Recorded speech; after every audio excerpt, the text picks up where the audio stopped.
I see we have Larry, we have Shelby, we have Daryl, that's 4. We've got Sarah.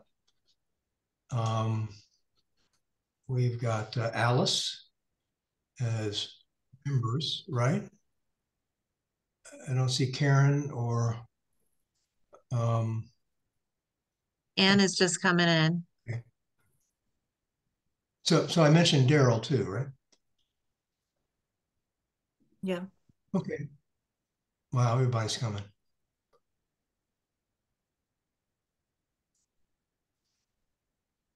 All right, so why don't we call the meeting to order at 7:01. We have a full, we're short 1 commissioner, so why don't we elevate Anthony to full voting at the time. So reading and approval of minutes, the March 14th minutes. Does anyone have anything on that? I've read through it, seemed pretty accurate.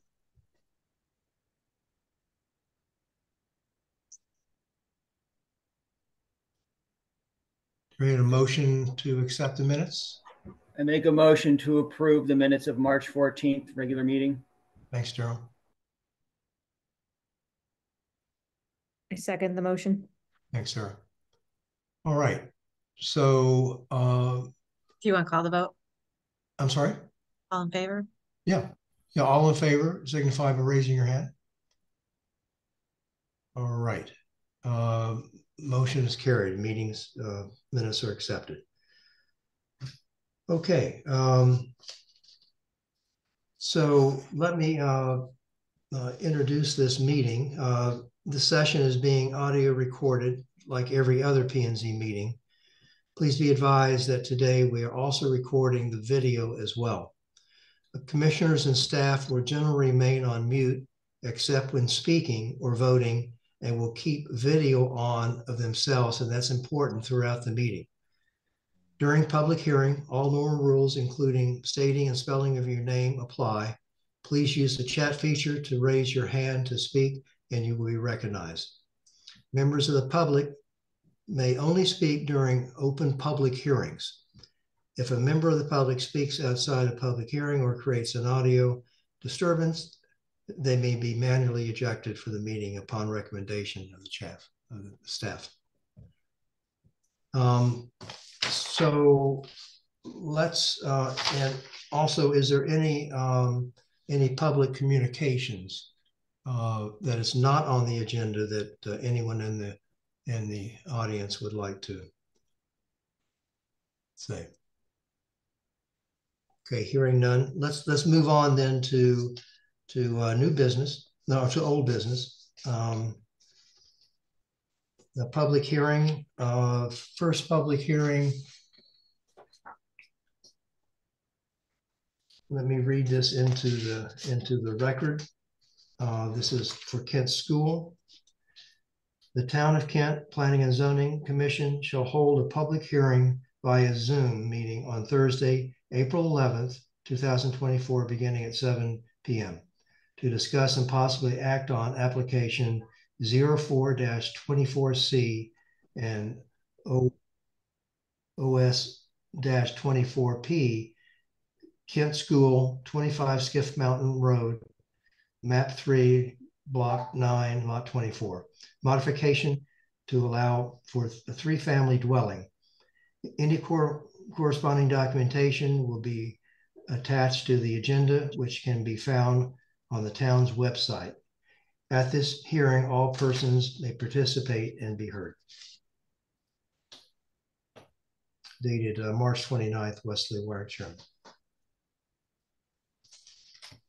Okay, so we had a pre application hearing last month on Kent School. So we know what the application is. Is there someone here to present this? Hello, everyone. John Bergen from Kent School. John, how are you? Good. Good. So we've worked hard with Ty to try to get everything in order for our plans for triplex on Faculty Drive at Kent School. And we're presenting this as a increase in our faculty housing for staff for the school. We've submitted some preliminary plans for the construction, the site plan, the design of the house to conform with the standard, which will look similar to the other houses in Faculty Village. And we're hoping for approval from the Planning and Zoning Commission tonight after the hearing. All right, so I think we have a lot to add with the application, but is anyone in the audience wanting to be heard on this, since this is a public hearing?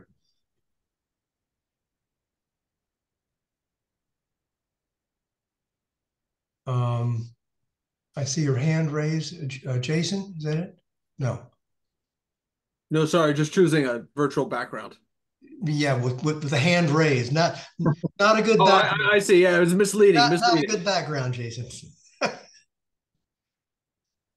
I'll go back to the car. All right. No, you said.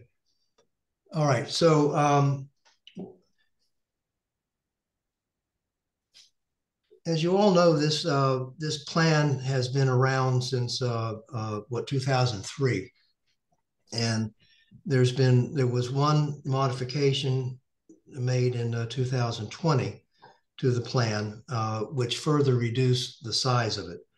I was having a very difficult time trying to understand what the final resulting site plan was, because we got bits and pieces of it in the application. As we talked about the last meeting, I think the use of a triplex was very creative. The resulting aesthetic is probably preferable. It reduces the coverage and increases the open space on the property, which I think is very much a plus.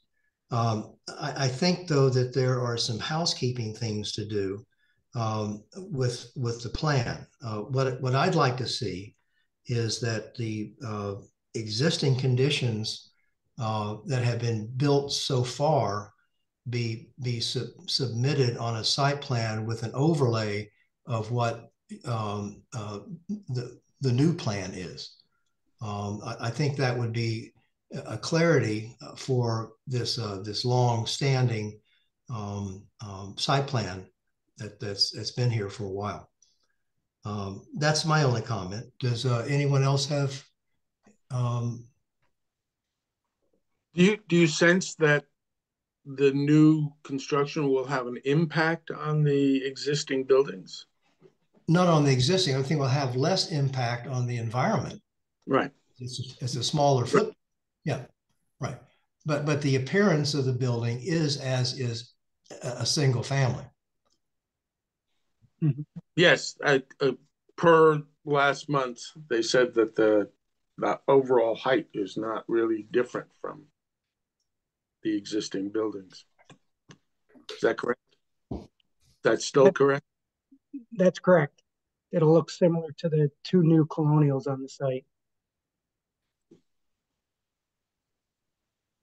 And Wes, as far as the overlay goes, yes.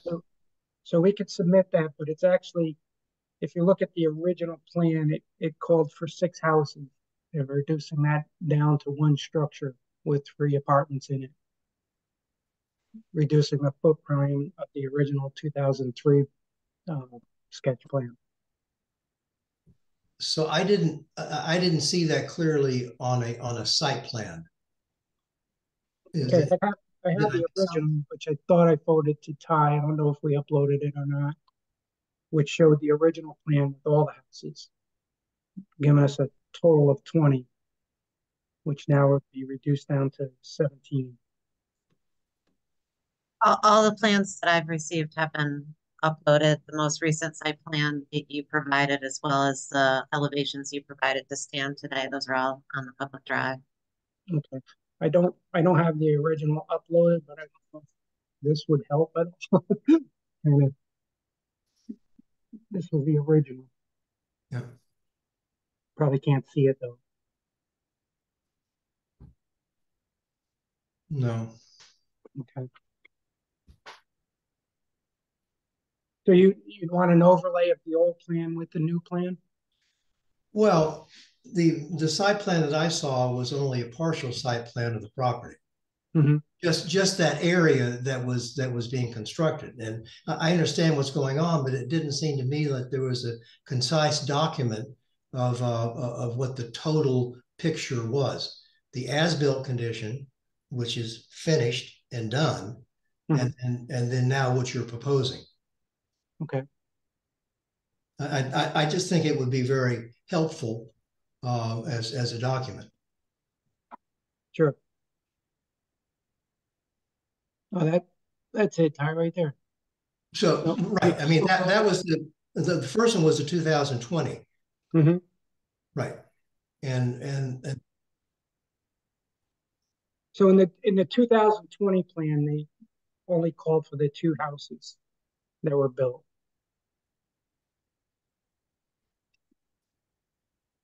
So John, I have a question real quick. On Sure. the new plan, on the 2024 plan, you have building number 4 and building number 3.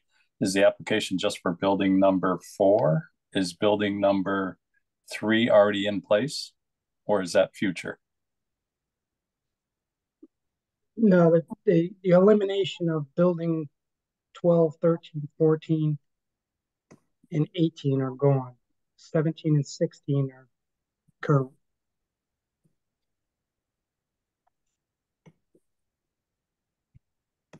I think that's where Wes's shows, there is a little bit of confusion with, that small plan that we see, the 2024 plan that you have.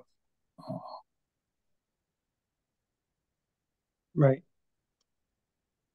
Well, whatever I need to provide, I'll provide it with you, for you. What buildings are in place right now?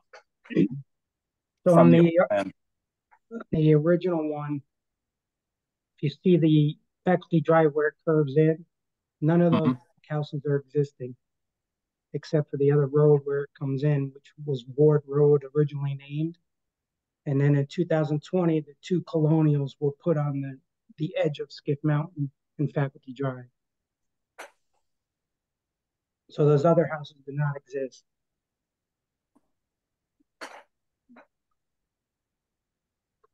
so this plan, for example, is a plan of the original site plan. Correct. And landscaping plan, right? Correct. So there's just a confusion about what you're really asking to do. And what's happened is past tense.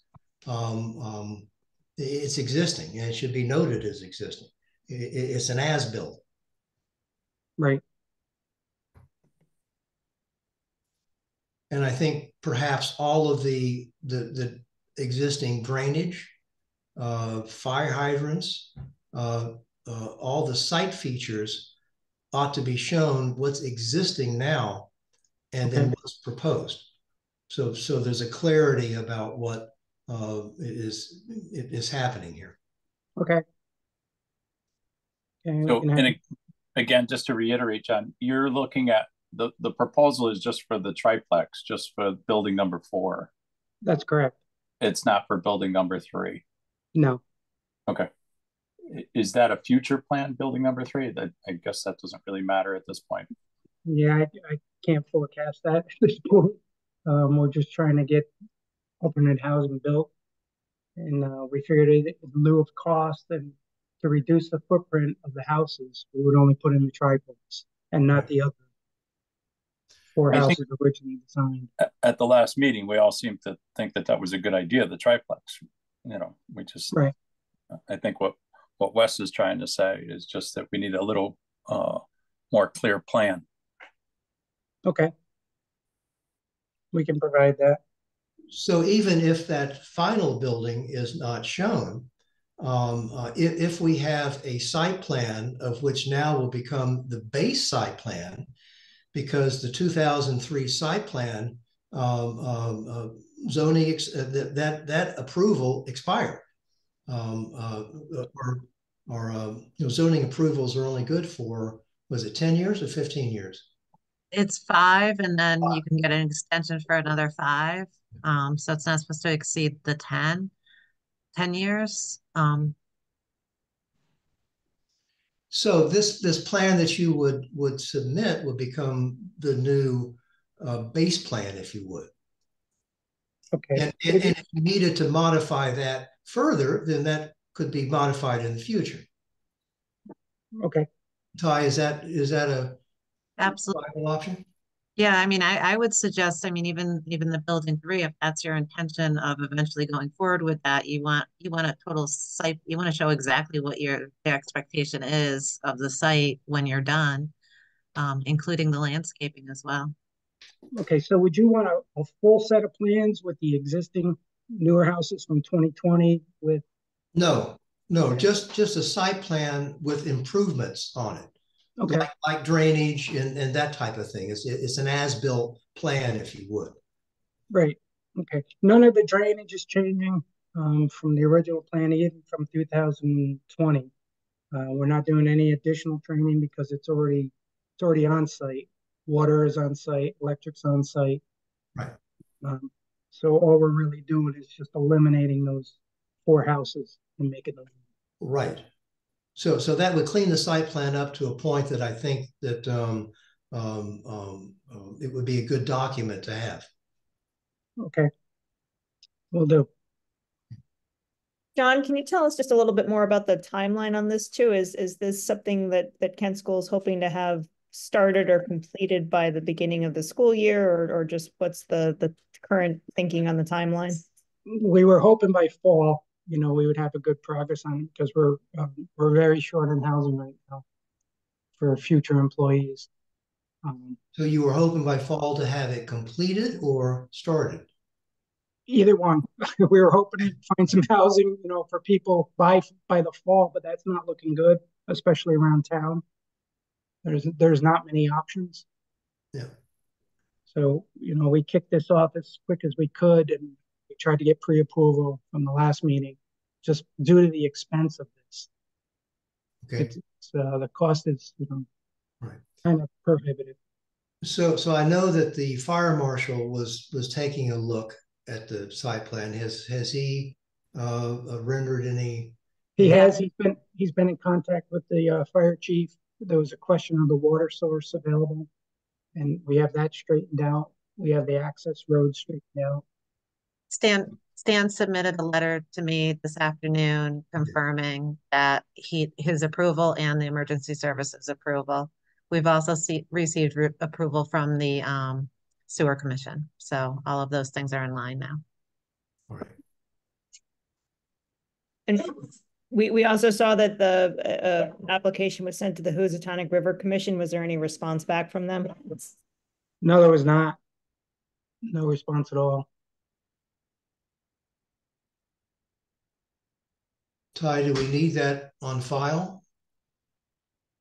We'll try to get it on file before the next meeting.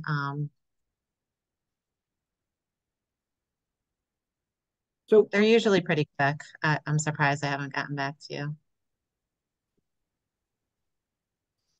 So Wes, just to confirm, the original site plan from 2020, if we just overlaid the new house where there's no houses now, that would be sufficient, showing the drainage and the water, the sewer, the landscape. So I think what I'm suggesting is that what has happened in the past happened in the past, and it's now an existing condition.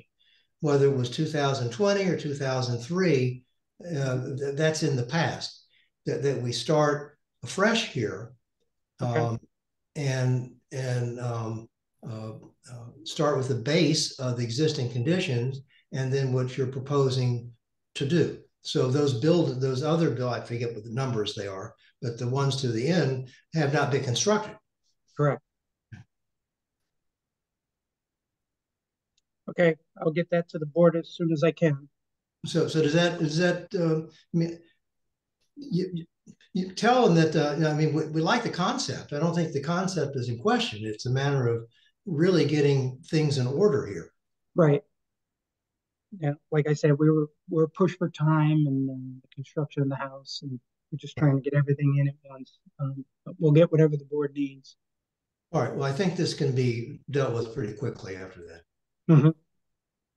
So in the interest of time, did you want me to prepare a resolution of approval, denial, anything like that, so that it doesn't get held up, next meeting? So that's a good point.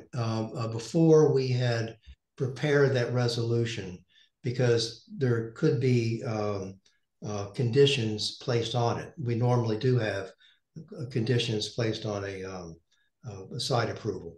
So I would say, that's something we need to vote on. But I would say that we should prepare a resolution of approval. Okay. I'll take a stab at it, and then maybe you could adjust it at the next meeting, should that be appropriate. Right. At least we have a document. Something to work with so that you can move forward rather than hold it up another month.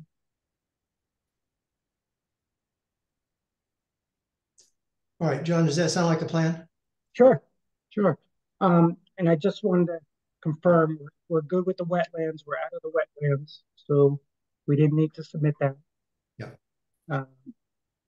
Ty had a question about the drainage on the original plans, but we're saying now we're not going to go by the original plans at all with the 6 months. I was saying that ought to appear on the as-built document.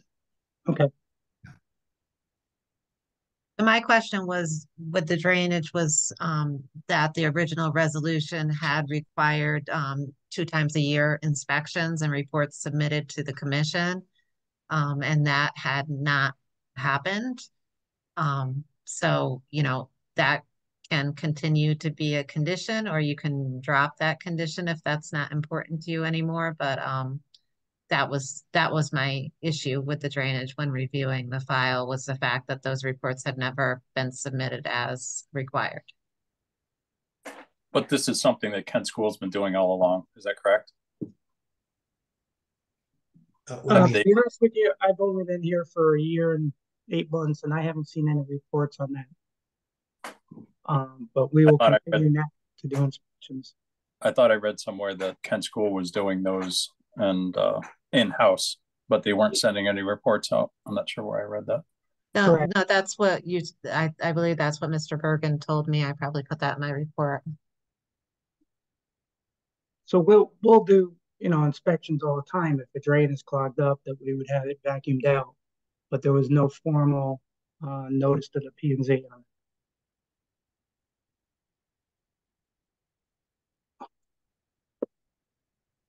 All right, so to do this, we need to hold the public hearing open so that you can submit that information to us. Okay. So I guess the appropriate way now is to make a motion that we hold open the public hearing until the next regular meeting. I make that motion. Thank you, Daryl. I'll second the motion, Wes. Thanks, Karen. All right, all in favor, signify by raising your hand. Okay.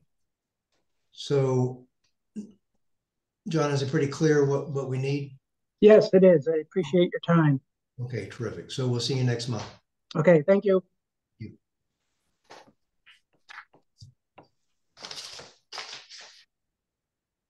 All right. Moving on then to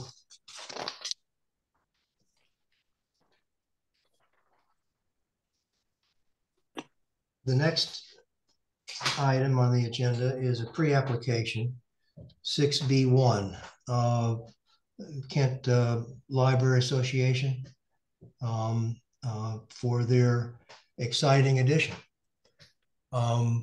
Wes, this is Alice. Hi, Alice. Hi, I need to recuse myself for this discussion. Okay. I can be back, but I will be recused here. Right. Thank you, Alice. So why don't we elevate Anne in Alice's place? Wes, I also have to recuse myself. I'm sorry. Okay. All right. So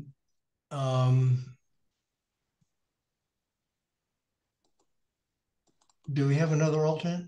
We've got Anthony. Chris, I'm sorry. Yes, Chris. No, I think of you of full count. Okay, so we have Chris, Anthony, and the other commissioners. And I should note that Karen Casey is here now, so she can be seated as a regular member. Okay. All right. So is someone here to present this pre-application? Yes. Sam? Can you hear me? Can you state your name? Yeah, Sam Calloway. I'm a member of the Kent Library Association Board of Directors and also serving as the chair of its building committee. Thank you, Sam. And a couple of opening comments, if I might. I don't think it's any secret why we're here. Simply put, the Kent Memorial Library is running out of space, and its current facilities are in serious need of renovation and updating. So over the past 30 years, since the Kent Memorial Library's last expansion, libraries in general have become far more than repositories for books, being asked increasingly to serve as community and cultural centers for their towns. Recognizing these new needs, the library embarked 4 years ago on a series of studies to see how an expansion might be structured to help the library modernize its facilities. This process culminated in the hiring last year of Wyeth Architects, LLC, a firm located in Chester, Connecticut, to help us design an expanded library which would meet these new needs. So we very much appreciate the opportunity to informally present and discuss with the Commission this project that we're considering. And in this regard, let me introduce Leonard Wyeth and Sarah Holmes, who will present their design and related documents to the Commission. Thank you, Sam. Can you hear me okay? Yes. Okay. My name is Leonard Wyeth with Wyeth Architects, and elsewhere on the screen is Sarah Holmes, also with Wyeth Architects. If it makes sense to you, what I'd like to do is walk through the drawings. Can I share the screen?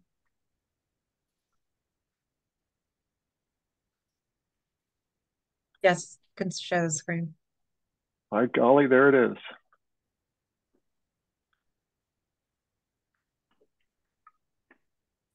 I feel a little bit silly putting this up because I have a funny feeling that everybody here knows where the library is. But in bright yellow in the center there. And please forgive me, rule number one in showing drawings is keep them all oriented the same way. I apologize. These first two surveys are oriented with north to the left. And then we're going to switch directions, and I apologize about that. But here is the existing condition, and if I assume you can see my cursor moving. The existing library is right here, and the old firehouse is right here. The old railroad station current pharmacy to the left and the villager to the right.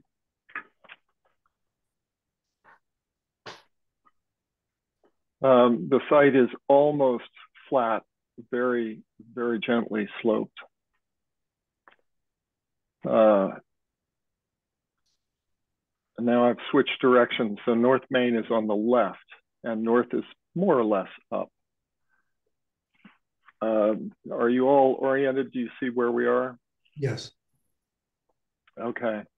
The the first set of drawings is just to get us oriented and get a feel for the site.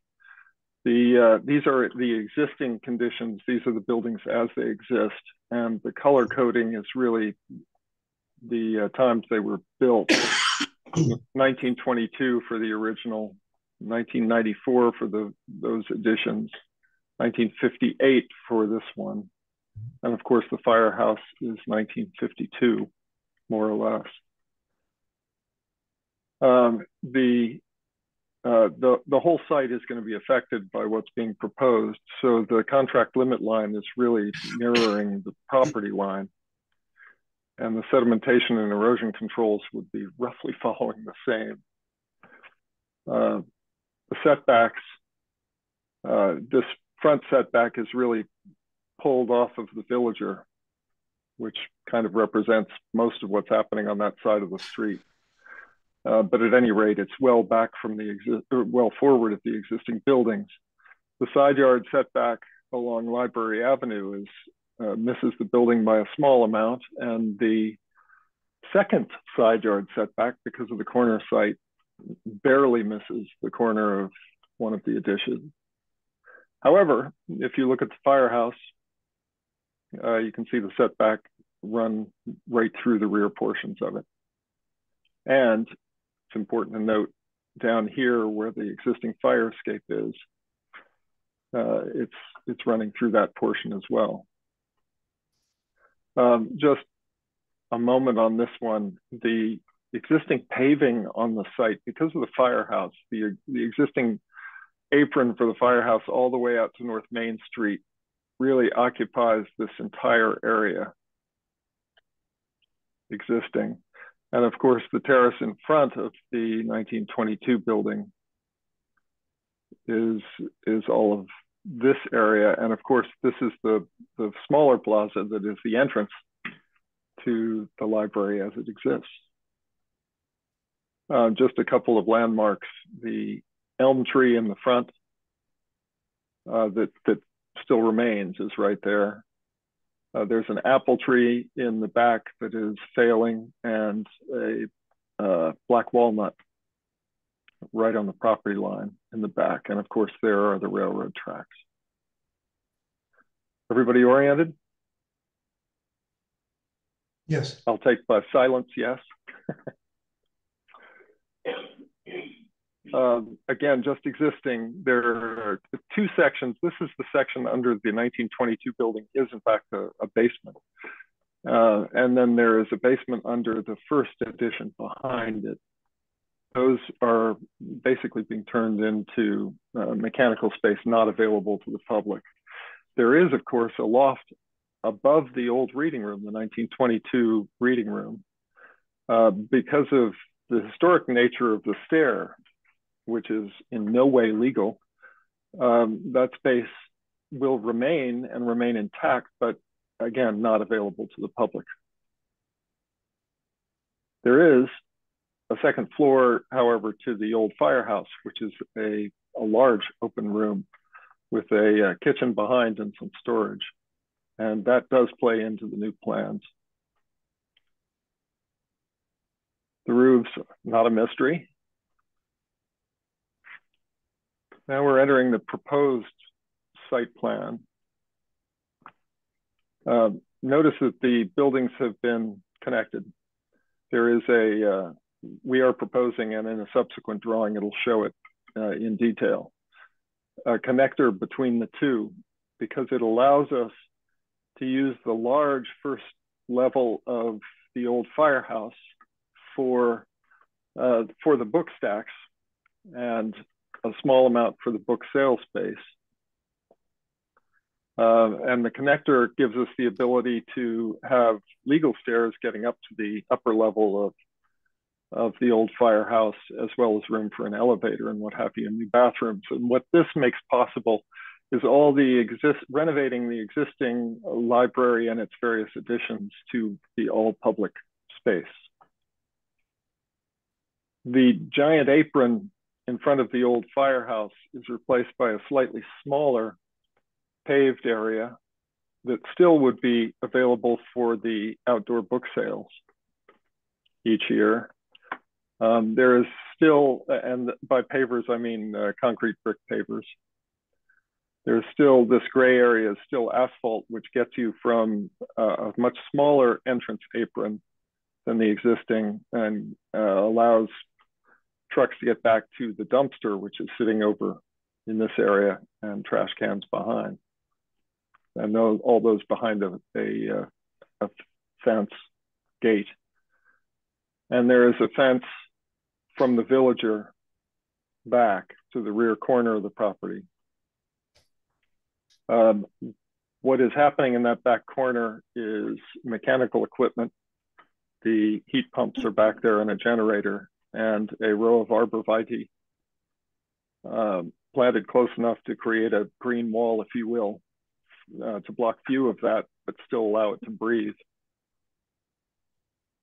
And then a fence that starts roughly here and runs along the backside. When I show you the plans, that'll begin to make more sense. On the front, however, the new entrance to the library is right in the center. So what is in somewhat reddish colored pavers here is the main walkway to the front door of the library. We're showing the addition of 4 more street trees along North Main Street, and a series of 18-inch high stone seats, if you will. And they're spaced to allow, it's perforated. It allows people to wander through them, past them into the plaza area. In a nutshell, this is showing, by the way, the apple tree removed, and we're going to try, and we're going to remove the black walnut as well. But the apple tree is pretty much done for now, but this is located in a place that will make it's very likely to be killed during construction.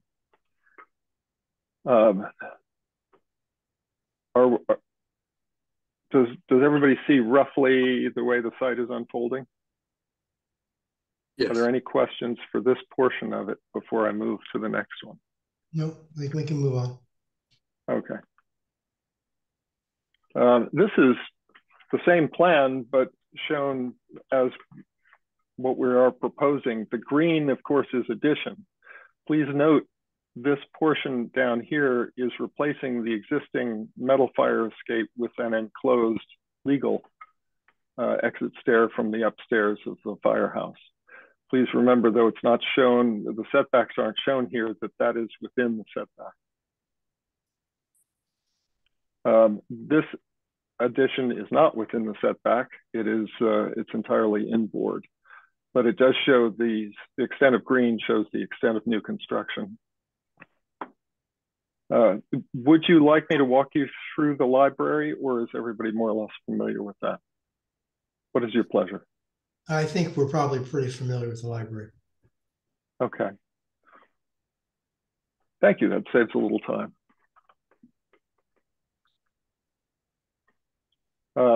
You can ignore the the roofs with all the different descriptions of pitch on it. So the important thing here is the second floor of the firehouse, which is intended to be a new gathering space or meeting room. We're showing it with chairs to show the maximum occupancy situation. They are movable chairs. This is not a fixed seat auditorium. It is a large room that is capable of being used for any number of functions. Notice an elevator and a broader stair going down to the lobby. There's still a warming space and storage and mechanical back there.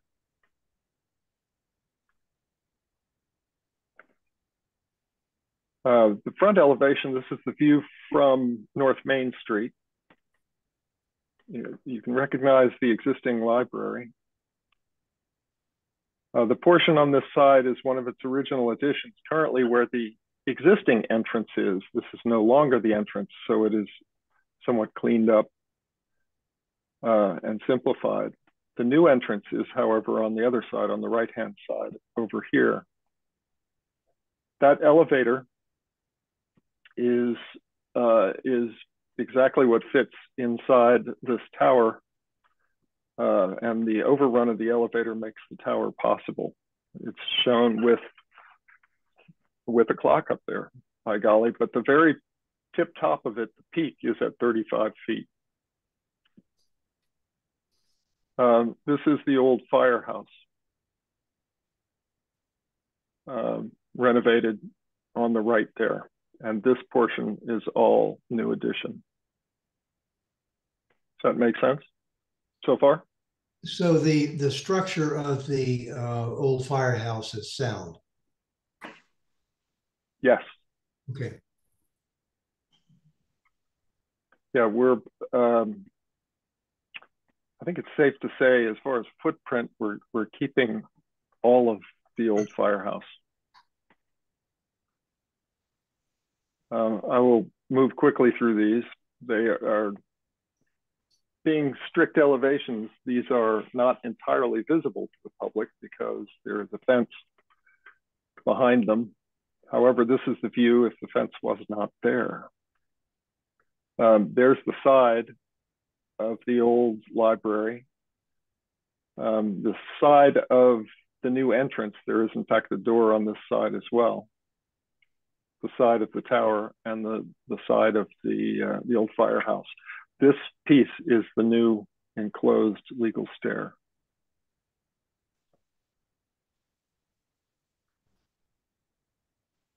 Again, this is looking back if you were standing on the railroad tracks and you had a view. Right.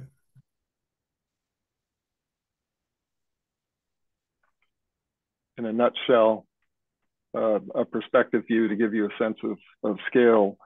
You know the size of the existing library. This gives you a kind of more accurate sense of how far back the connector of the addition is, and there's the old firehouse. And you see the middle entrance as being the main entrance now? This one right here? Yes. Yes, that is the main entrance. New construction. The new construction, yes. The elevator tower is new construction, correct? Yes, it is. Okay. Yep. Yeah, this where the cursor is now, the connector is touching the existing addition. And of course, you can see this in front of the old firehouse. Right. Can you tell us where the handicap parking spaces are in relation to the new welcome, like the new entrance, just to give us an idea of how far away that's going to be now from the road? Well, yeah, and we have a question related to those. Can you see the cursor here?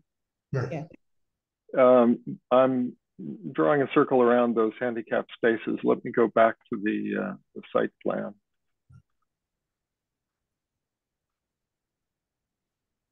Yep.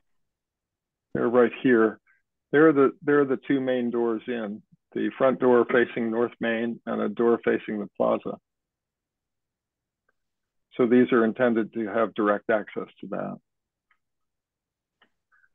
that. Sam, would you like to address the handicap spaces?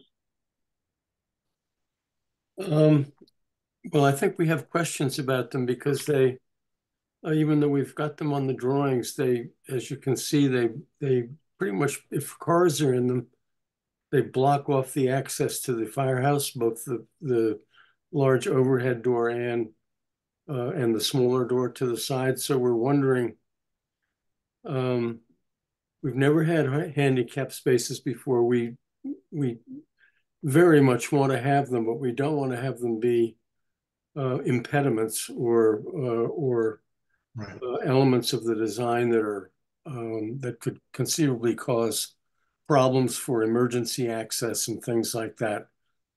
So we're considering whether or not we can have a waiver on that. We're going to be meeting with the fire marshal and the building official on Tuesday. We may want to talk about that. They may want to talk about it, but I just point out that that's that's an element of this plan right now that is a little bit up in the air. So handicap parking is a federal requirement. So is what? It's federal. I'm not. It's Yes. not.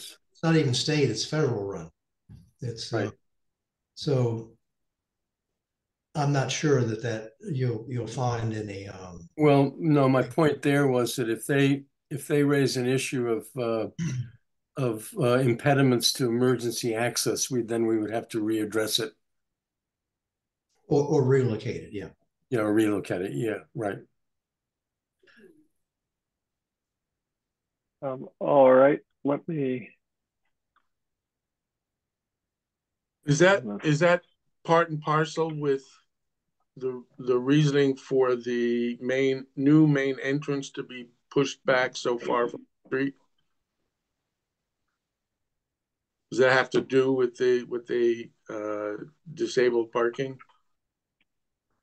No, no. The connector is most logical back there because of its functional relationship between the area used for the new stacks and the rest of the public spaces. In other words, the need to connect the two buildings is really back in that area. Right. So that pulls the entranceway back. Will the new construction have a basement as well, or no? In the basement? Will the new construction have a basement? No, absolutely not. Well, I don't think there is a basement to the firehouse, no. That's correct. Yeah. To the best of our knowledge, that firehouse slab is probably 10 to 12 inches thick. Right. Very well suited for book stacks, by the way.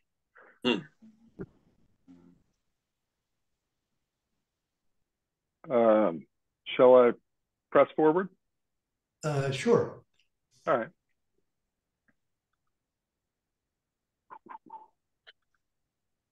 So I think this is a very good general overview. Gives the commission a sense of what's to come in the application. We're going to see the application, I assume, next meeting. But does any of the commissioners have any question? The only question I have is what we're going to have to deal with is parking.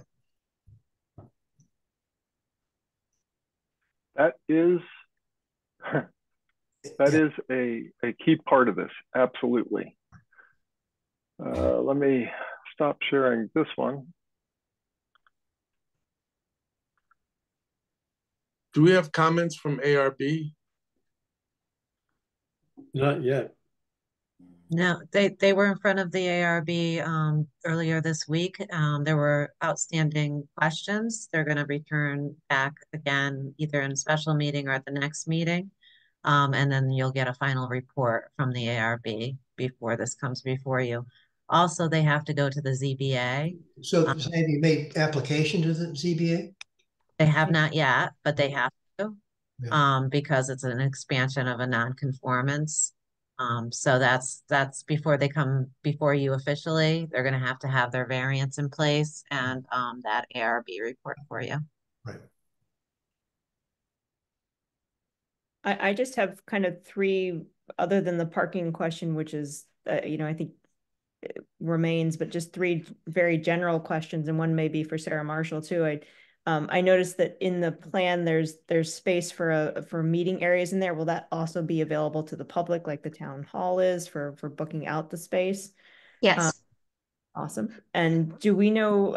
Can you give us an approximate timeline? I'm thinking just for minimal disruption to the town, like during summer sale days and things. Like, what is the anticipated timeline on construction?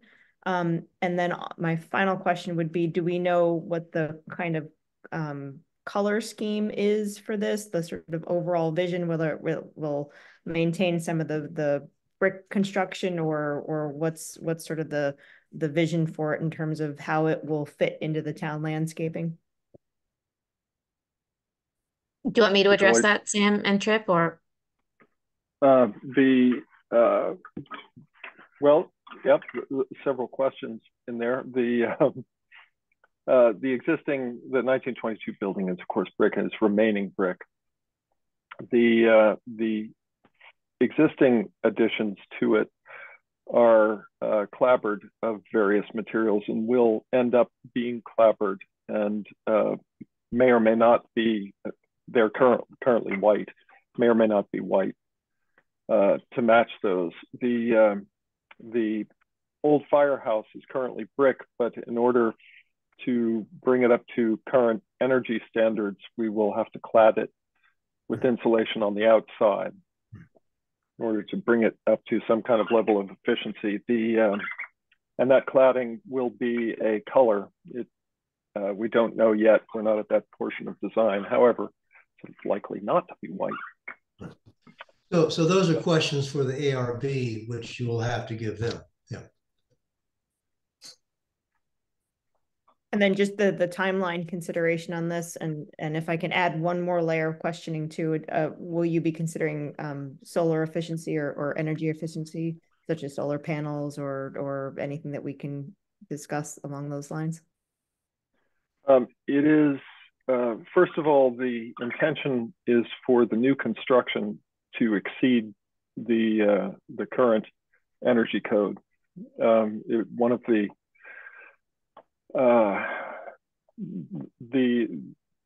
the primary movers of our office is extreme low energy. So creating a building, in this case, creating a renovation and an addition that exceeds the current energy code is kind of a baseline. If it can be afforded, adding photovoltaics, because there is a good portion of roof where they can be placed out of public view and in really good orientation to the sun, it is all of our desire to see that happen. That ultimately will be a question of budget. We are optimistic, however, that if that were to take place, the building would approach net zero. So that is the intention anyway. So would you present? Go ahead. Would you present that to the ARB, the use of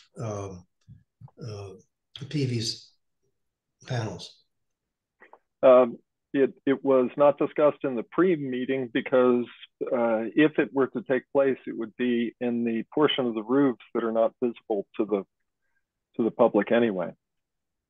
So in other words, it has no visual impact on the town. But perhaps in public view.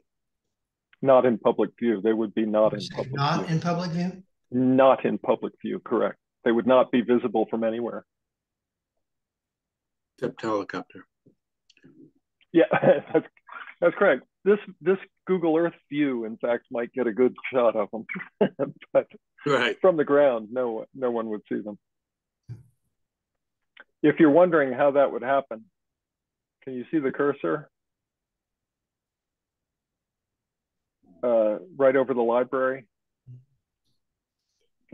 Oh, in the flat area, in the. Yes, in what the library affectionately calls the swimming pool because it's a depressed central area currently that leaks. Rip, do you want to address the timeline?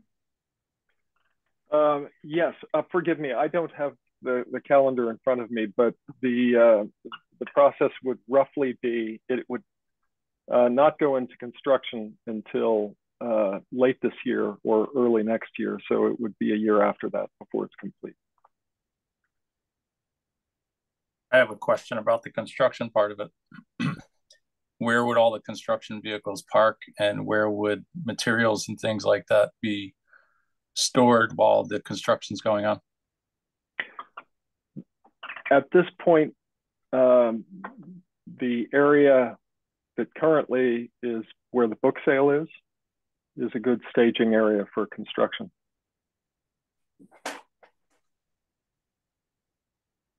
Well, will there be any consideration made for the book sale when it returns for covering on that too? Because I know they do have to close down when there's inclement weather.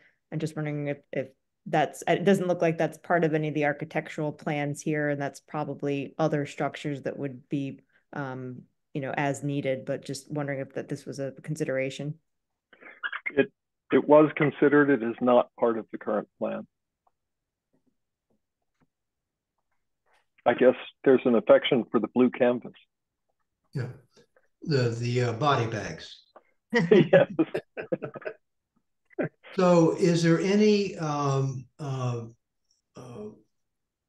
thought or progress on a shared parking arrangement anywhere? Yes. And I can address that if you'd like me to. Sure, go right ahead.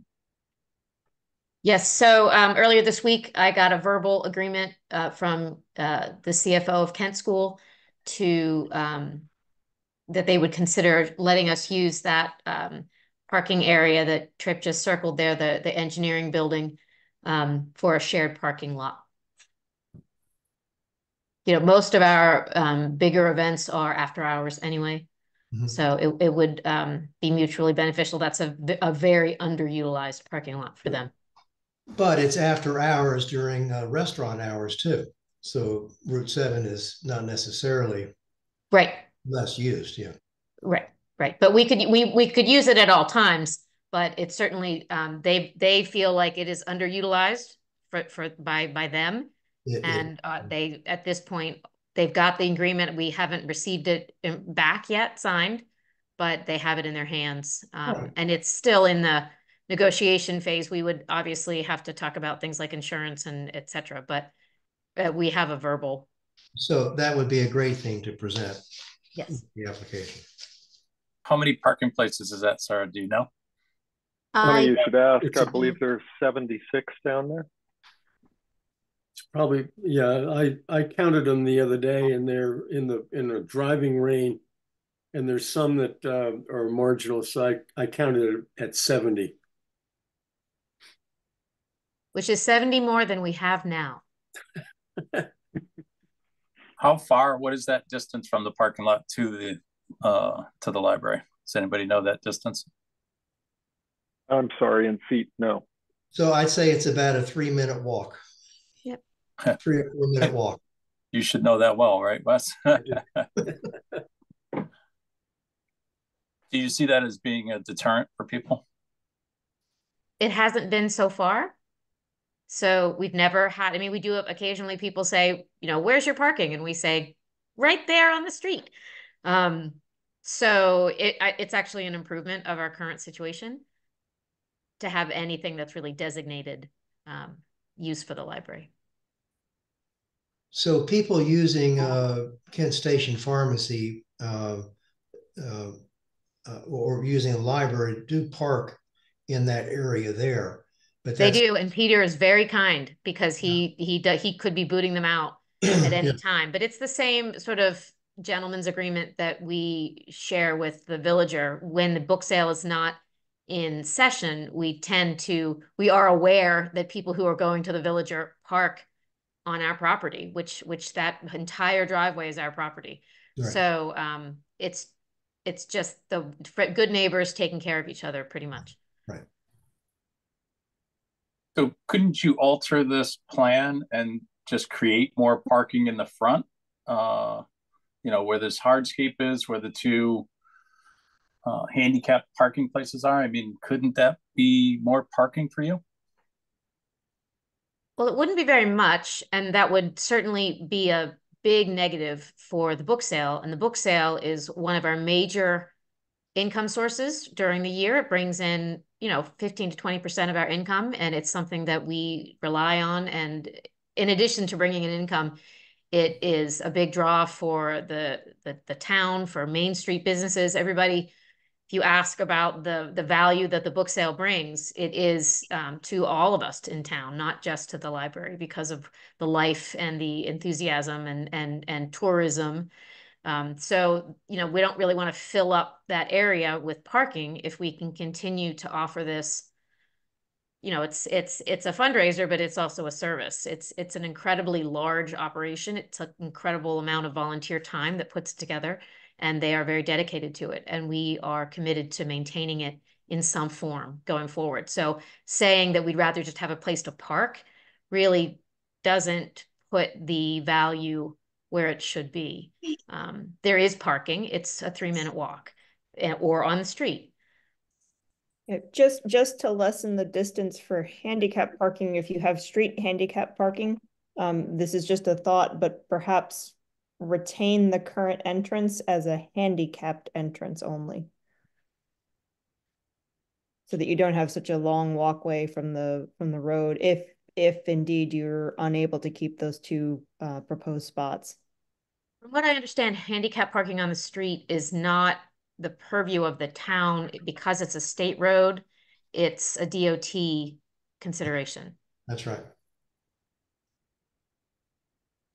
The consideration I had though is for somebody, if they're parking closer because they are handicapped, whether or not they can find a spot, that you do have a optional entrance. It's just closer. Very good point. That's a very good point. And I suppose that would be true even if there were no marked spaces there. There would be a way to get a van or a handicap vehicle closer. Yeah. And you've already got that entrance set up as an ADA compliant entrance too, I think, right? So it wouldn't be that much of a change. Right. In the current entrance? In this, the way it's shown here. Ah. And you could still have the new welcome entrance, the new entrance, but you would just retain the old entrance as just a handicapped entrance in the back, or still in the front. But are you referring to where the entrance is right now? Yes. Yes. So that on this current plan, that is no longer an entrance. That's a room. That's one of our meeting rooms. Correct. Okay. So there wouldn't be any doorway at all on that side. That's correct. No door.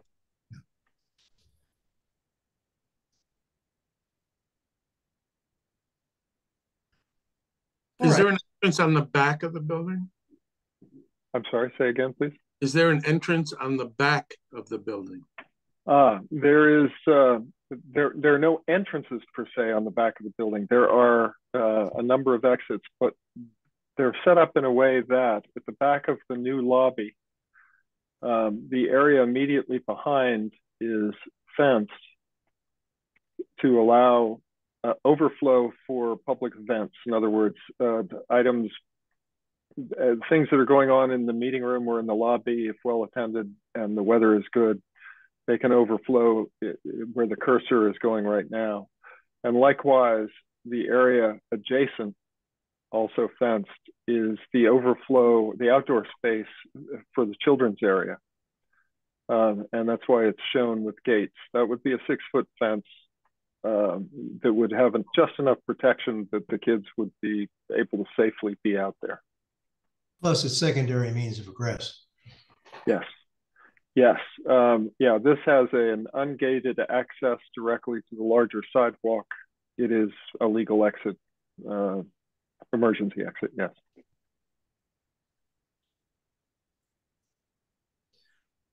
Well, this looks terrific. You all have still some work to do, certainly with the Zoning Board of Appeals. That, of course, is essential to your application.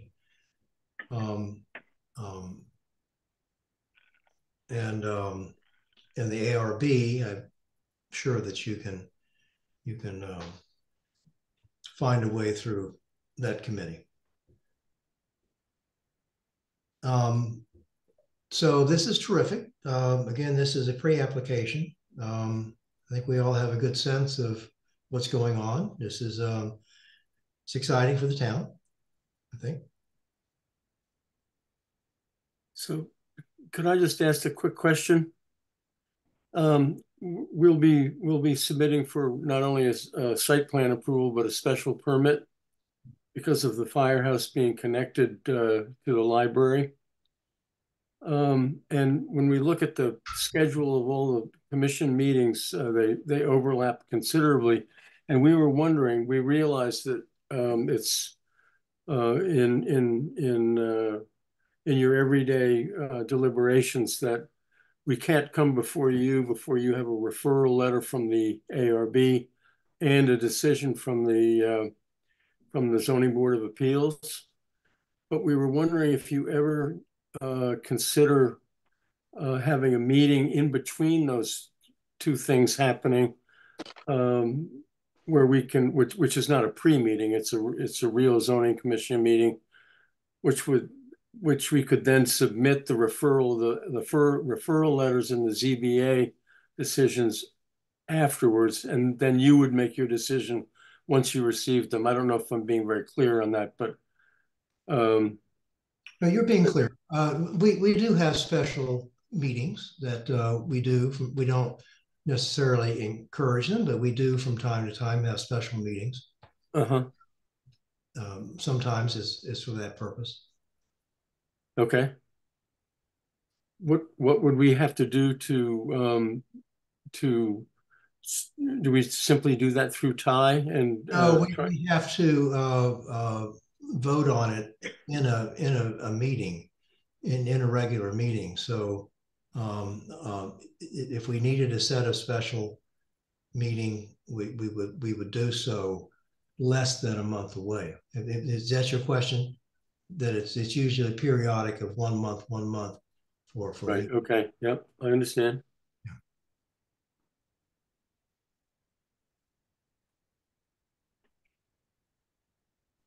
Terrific. All right. So thank you all very much. Thank you. And we'll see you soon, I'm sure. Yep. Thank you. Thank you very much. Yeah. Thank you. Thanks. Take care, everybody. Bye-bye. Okay. Bye-bye. All right, then moving on, application 6B2.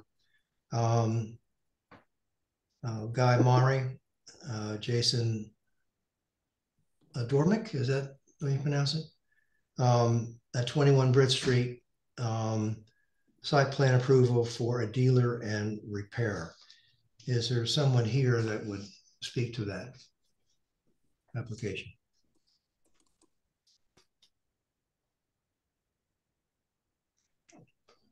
Jason, is that you? Yes, of course. The minute I step away for the bathroom, I'm being called. Perfect timing. So you want to run through this for us? Sure. Yeah. So, hello everyone. Some of you know me, and I know some of you. Miss McAndrew, it's great to see you. I haven't seen you in a long time. You look amazing. I have my business partner and co-founder is also with me here, Charlie Narwald. Hi guys. Thanks for having. It's great to be back in Kent. If you don't know me, guys, I thought it'd be good for me to introduce myself as an old Kentian. I grew up in Kent back in the early 2000s. Did a small stint at Kent School, went to Kent Center Elementary, and eventually went to Housatonic Valley. Went to college in California, and then came back to some familiar territory. Nothing but great memories, and we decided to open up our business here and find our home ground here in Kent. So our business is Motoride LLC, and we specialize in restoring and, well, let me actually back up. We specialize in traveling the world, first and foremost, sourcing and finding very unique vintage cars and importing them back to America, restored or in original condition, and opening them up to the U.S. market. If you haven't been to our showroom, I would love to invite anyone to come visit. So we are looking to apply for our dealership license at this location. And that's pretty much it. I'm sure you guys have tons of questions for me. So let me know what else you need. So you don't yet have your dealership, is that correct? It's a state situation. Yeah, absolutely. So let me jump in for a second. So hi everyone, I'm Charles Narwald. I also grew up in Connecticut. I grew up in the other side of the state in West Hartford.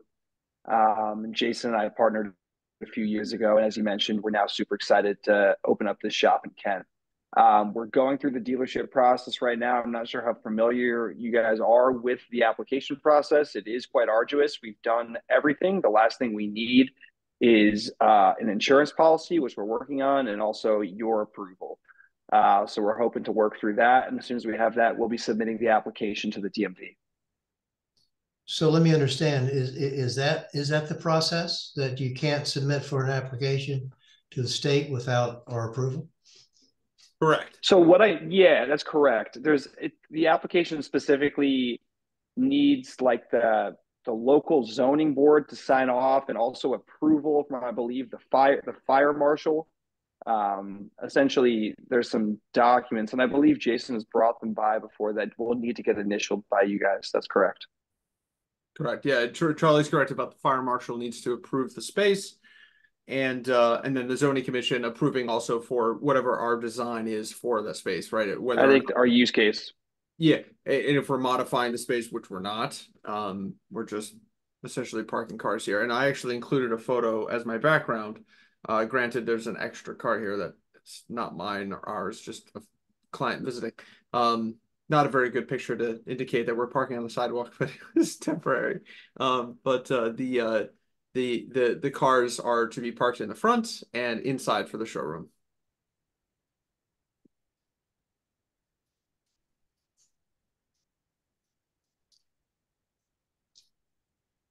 So there are a number of businesses operating out of this right now, right? I believe so, yes. And what businesses are those? I can't say exactly, but I know one of them is a Volvo repair facility. Right. Right. We share the bays on the side with him. I've been there. We have a Volvo. Nice. And I've always very reliable. I've always had difficulty trying to find a place to park there.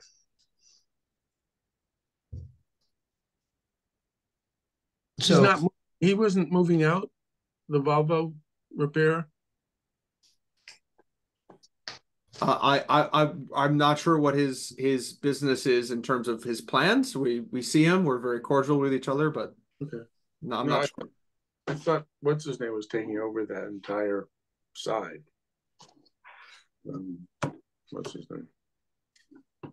Jason and Charles, I think you both know that the town spent a considerable amount of money redoing the sidewalks in town, and having the weight of motor vehicles on them is not ideal. So I'm just wondering what precautions you're going to take, or what is your intent for keeping your clients off of the sidewalk so it's preserved for the pedestrians? Sure, that's a totally valid question. I think once we were told about that being a no-no, we had, and again, by no means is this a deflection of responsibility, but we had noticed that the church on the weekend, their overflow parking goes to the sidewalk. So we thought by virtue that it would be okay to occasionally park there. We were told that it was not okay, and that was that. That was it. That was the end of it. Now for our grand opening, I will say, which is this picture right here, we had way too many cars. There were about 75 cars that came. So inevitably for our grand opening, which was on the weekend, was only for a matter of hours, cars did end up inevitably parking on the sidewalk. Now for a permanent solution, it's just we have to make sure that we have an understanding with the zoning board about where exactly our limits are drawn, right? And then we can I think we can also affirm this with some simple signage, parking only for Motorride LLC, and establish these spots in the front. So I see your site plan. I've looked that over. There's a great deal of parking in the rear of the building. Who's entitled to use that parking? Good question. I'll have to get back to you on that. I'm not sure, as I'm not the property owner and we don't utilize the rear. I don't believe that's a part of our lease. I unfortunately can't answer that. So do you know how many parking places you have in the front there? I believe it's 12. Yes, roughly. My numbers are not in front of me, but I believe it's roughly 12. That doesn't include cars? What's inside. That's just outside. Okay. And how many cars are you keeping out front right now? I believe we have around 13. 14 sometimes when we show up to work and park our cars here as well.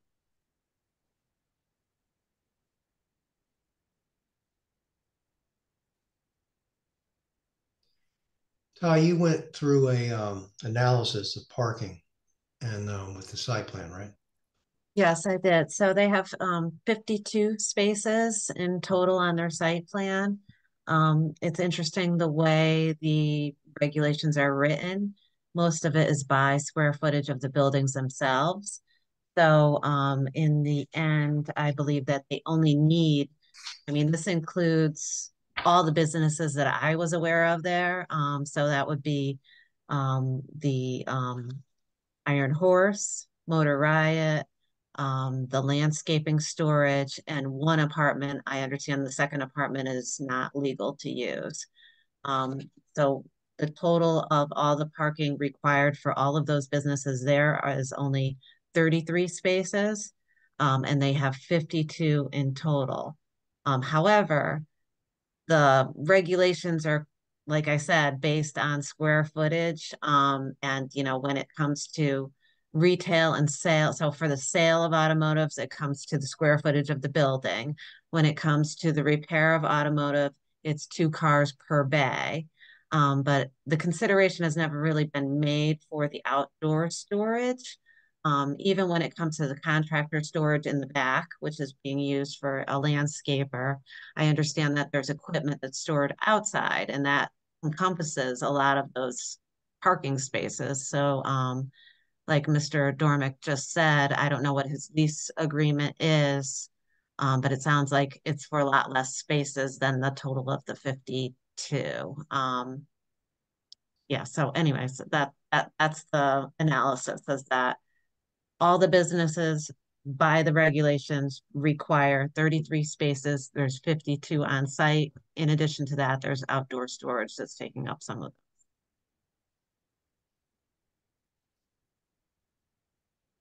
So you lease the space, correct? Correct. Yes. We lease the space Currently from Guy? from Guy Mari, yes, who's been absolutely fantastic to work with. All right. The Guy also has a space in there too, right? I believe he does, yes. Is it in the space that you're using? It's sort of separate. It's towards the back of the building. There's no common area that we share. They've been separated. So how is your lease defined? Is it defined by square footage or by a certain area? Correct. Yeah, it's certain areas. Yeah, defined by specific areas. Yep. Specific areas. It's certainly not in the 6-bay garage. It's within the 2-story masonry building, is entitled on the site plan. I'm sorry. Can you ask that question again? Is it within the 2-story masonry building as entitled on the site plan that you submitted? I believe what you're asking is does that include so in the picture here in my background, we are in the front area as well as the side bays. So we have 2 of the side bays right now. Two of the side bays around the corner that's attached to Volvo. That's correct. Part of Volvo? Correct. Yep. Correct. Now, while it is one uniform space, right? Each bay individually obviously has its own, section, and it's not divided by walls. It is very evident when you walk in that the Volvo section is on its own and that we are very privately off to the side. Right. Will you also be repairing cars here too, or just selling them? Very light repairs. So oil changes, brakes, things like that. This is not meant to be a restoration facility. We do the majority of our work overseas, so this isn't like we're not planning to do heavy lifting here. I also want to just jump in and add, I really I first want to say I really understand the concern on parking. I can tell that's a big point of contention here, understandably so, and I want to say that our interest is kind of just to have the application approved. So at the end of the day, like, we're willing to take, the amount of parking space we're allotted just to kind of get this moving. I just want to say that. Which is 12, did I hear you say? I believe so, yeah. Ty, is that your understanding too? I don't know what their lease agreement is. Their statement of use says that they'll have 15 to 20 cars on the property.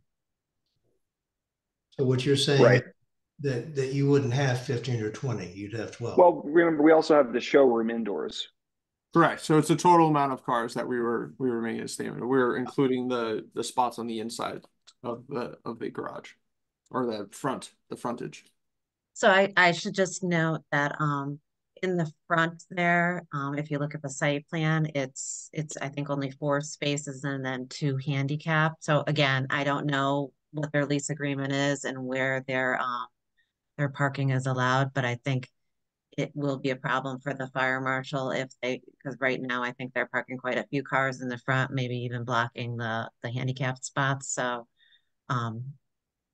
yeah, I have no idea what their agreement is, but I think they should be careful to make sure that it's more than just in the front there.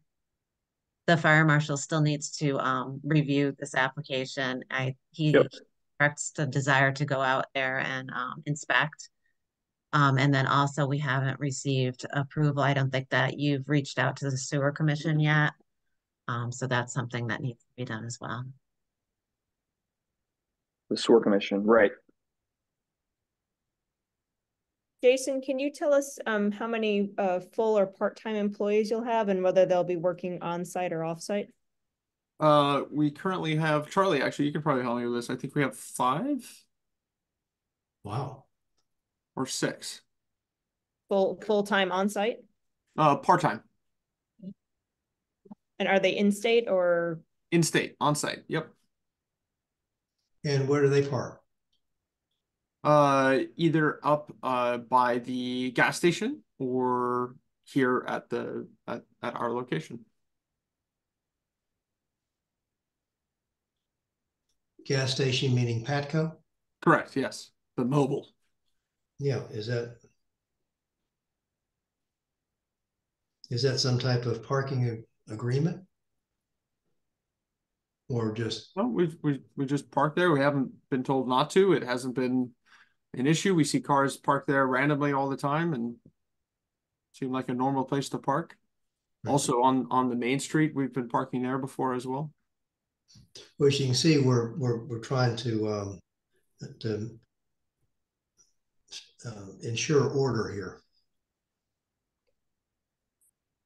Okay, so then where would you propose parking take place? Well, I don't know. That's not up to me to propose. Yeah.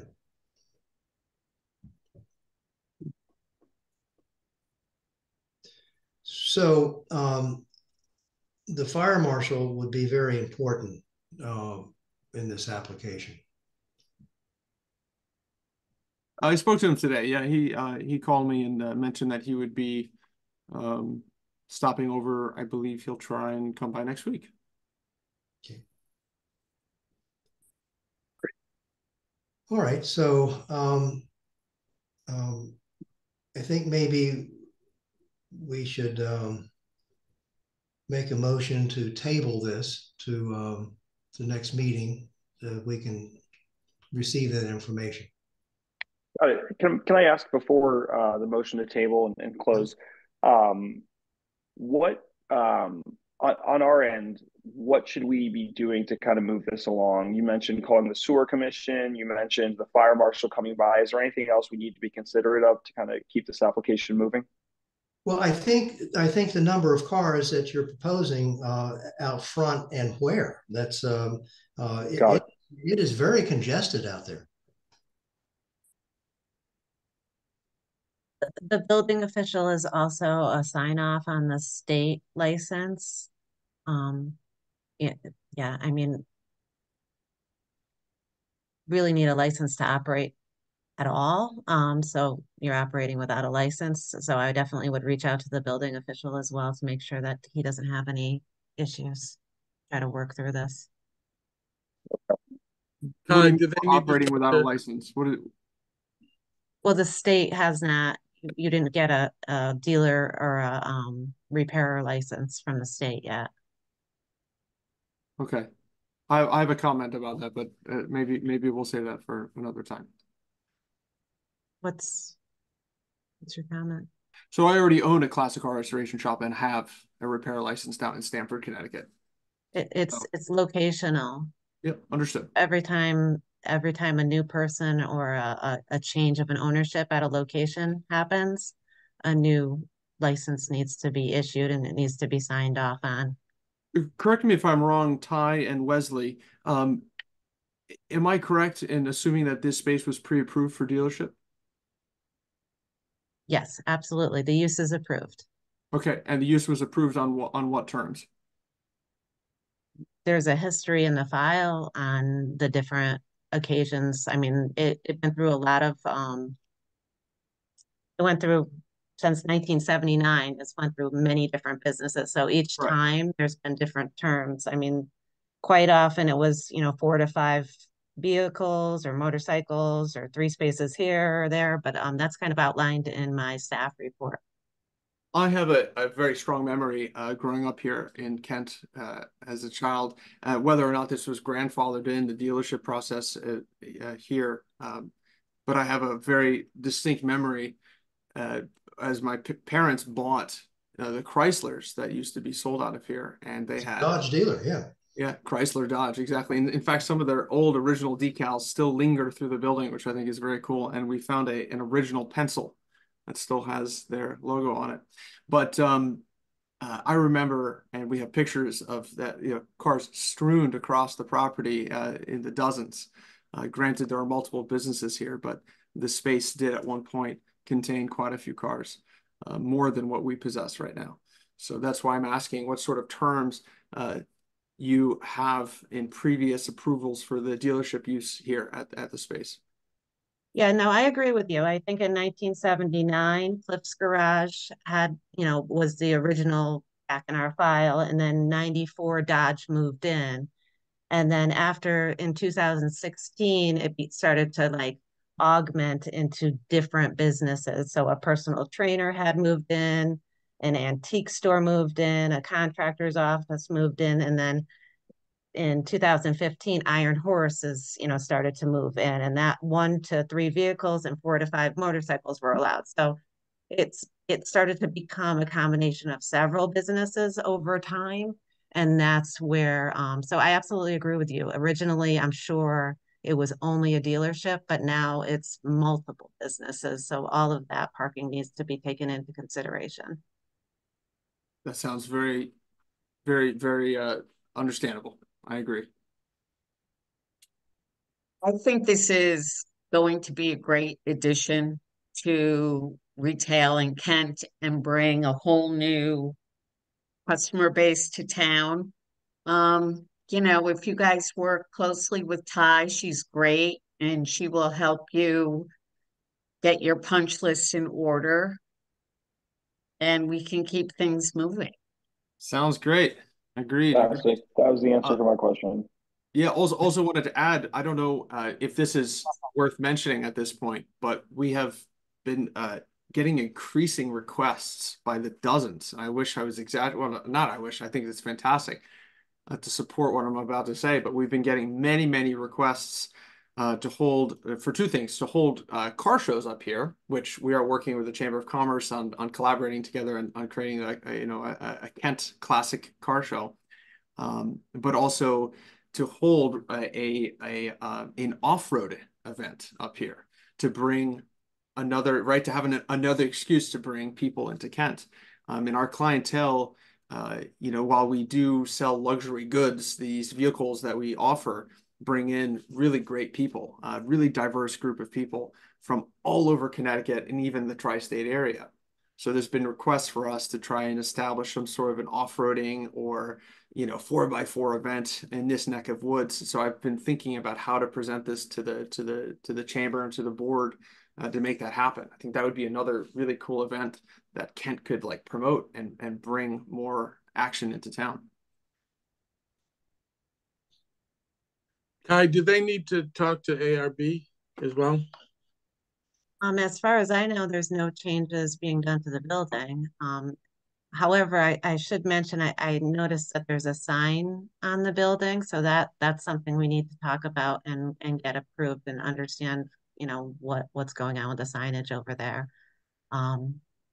But again, the ARB would only be, it wouldn't be the content of the sign or the color of the sign, only if they've changed the size of the sign or the architecture of a sign. So, but currently I'm not aware that they're changing anything on the building. Are you? Nope. No. No modifications are being made. Or the parking lot or anything like no landscaping, nothing. Great.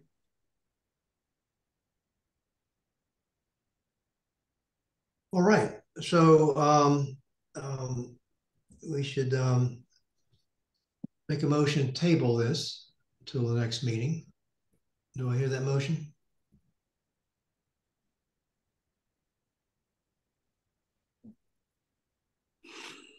I'll make a motion. Good. The table it's next meeting. All right. Great. Thank you. I'll second. All right. So all in favor of tabling till next regular meeting? All right. We'll see you guys next month. Thanks, guys. Thank you. Good luck.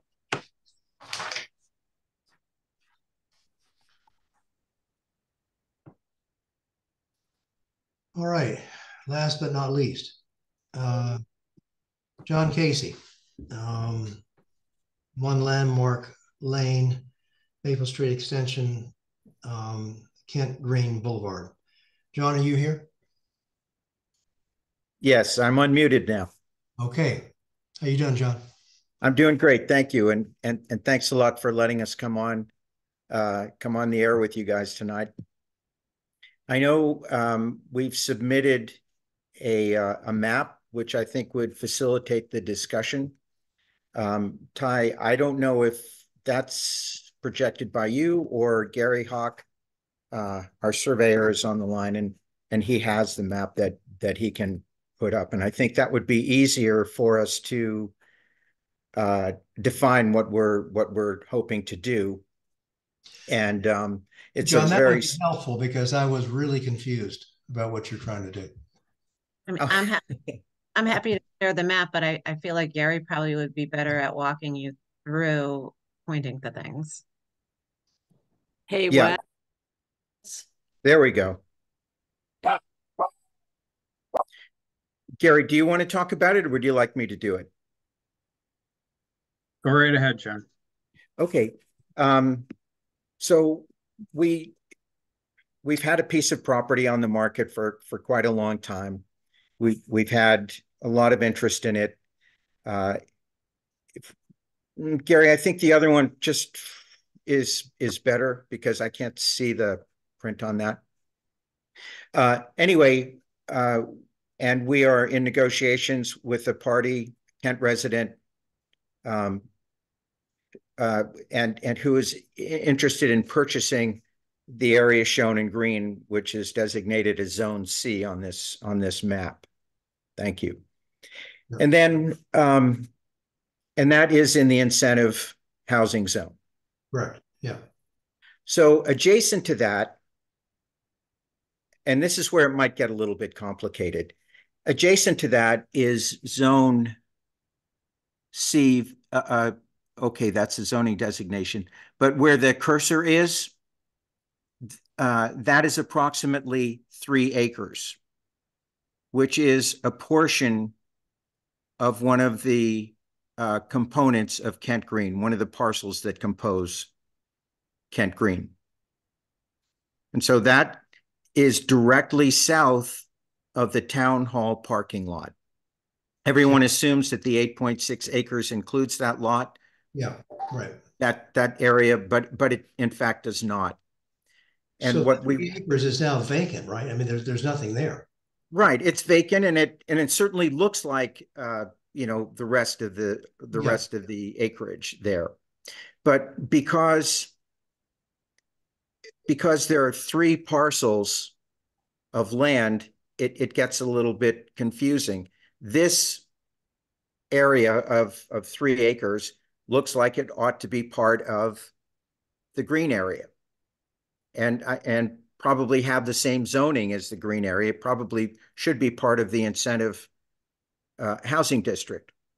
But one step at a time, what we're trying to do is through lot line adjustment, incorporate the area that is the 3 acres in the village conservation, in the village center commercial zone, and incorporate that into the incentive housing district. You don't say district, you mean the actual physical property. Yeah, well, sorry. Yes, the property. Right. Right. So that's one thing that we're trying to do is just incorporate that 3 acres with the 8.64 acres. And we're not really talking about what the zoning is at this point. We're just talking about making that part of the same lot. Correct. And the zoning conversation would be a separate one. So that's the first thing. Do we understand that, or is that clear? Or should I go over it a little bit more? Anyone else? It's clear to me. Anybody else? It's clear. Yeah. Okay. So I'll go to the next step if it's okay. Yep. That 3 acres that we're proposing to merge into the green area, that 3 acres is part of one of the parcels that comprises the south part of Kent Green. So it's in a different lot. But since they are contiguous, we think it's the easiest way to incorporate that 3 acre piece with the 8.6 acre piece is to simply change the lot lines. Since they're contiguous, it's really easy to do. Well, they're contiguous and undeveloped at this point. Correct. Right. So that is one thing that we are proposing to do. Now, if we do that, where the cursor is now is approximately 6.74 acres. It's quite steep. Again, it's part of the south part of Kent Green, that parcel. It's a wildlife habitat.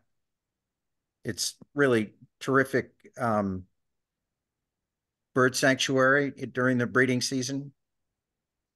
And we would like to, that is the remainder part, after we take out the 3 acres, we would like to take that 6 acres, south part of Kent Green, and merge it with the lot to the left, which is the north part of Kent Green. So we would do that simply by removing a property line right there. Thank you, Gary. So that's a property line right now? Yes, it is. Yeah. And that's what separates Kent Green North, Kent Green South. Just to orient you to where that might be, if you were looking at the bottom of the screen and followed that line down, that would be IGA. The IGA is right here. A little bit further south. It would be right around the pond. Right around the pond that's next to the post office. Oh. So that 6.74 acres, we're proposing to make a part of Kent Green North. Simply by removing the lot line. Which you would have to do because you would create parcel D would be landlocked. So you have to merge it with something. Partial D. The hash mark's not an access way? That's a proposed right of way, but that doesn't exist currently? It's a proposed right of way, but it will not be fee simple. It's just going to be a right of way. for them to tractor, trucks, whatever they need to get up there. Like a wood road. Yep.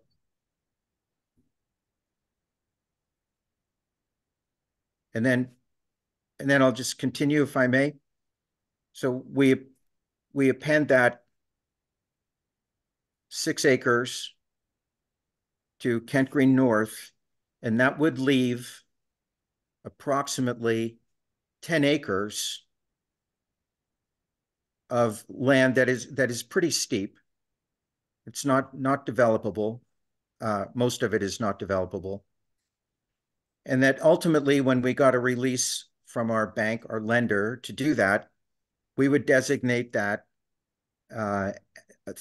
as preserved land, either through a direct donation to a land trust or through the placement of a conservation easement on the property. So that would preserve 10 acres of land.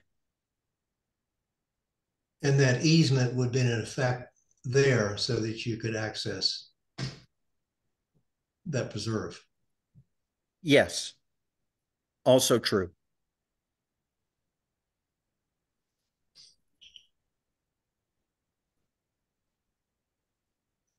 Okay, so far. Okay. So there is one more piece,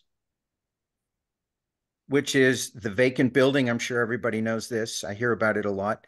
The vacant building at the south part of Kent Green. Right. And we've optioned that property to the prospective purchaser of the 8.6 acres and have given him a period of time to do his due diligence on that to determine whether or not he would want to include that in his development. But still in the commercial zone. Yes, I think that's true, but I mean the main thrust of this development, and you know, we've gone through, we've had discussions with 9 or 10 different developments over the past couple of years. There's been a lot of interest in the property. This developer is the first person who said, I want to build some affordable housing. And that, you know, that piqued our interest more than anyone else, because that's certainly one of the larger problems that the town has right now. Right. And I know that it's been the position of those who formulate the POCD, who formulate the zoning laws. I know that's been a priority of the town. And we have someone who I think can help ease the problem that we have and create more housing and some affordable housing along with it. Well, that was the thrust of the incentive district. We're all in agreement. And I think this is a situation where if we can make this come together, it's not a zero-sum game. It's something that is a winning project for the entire town.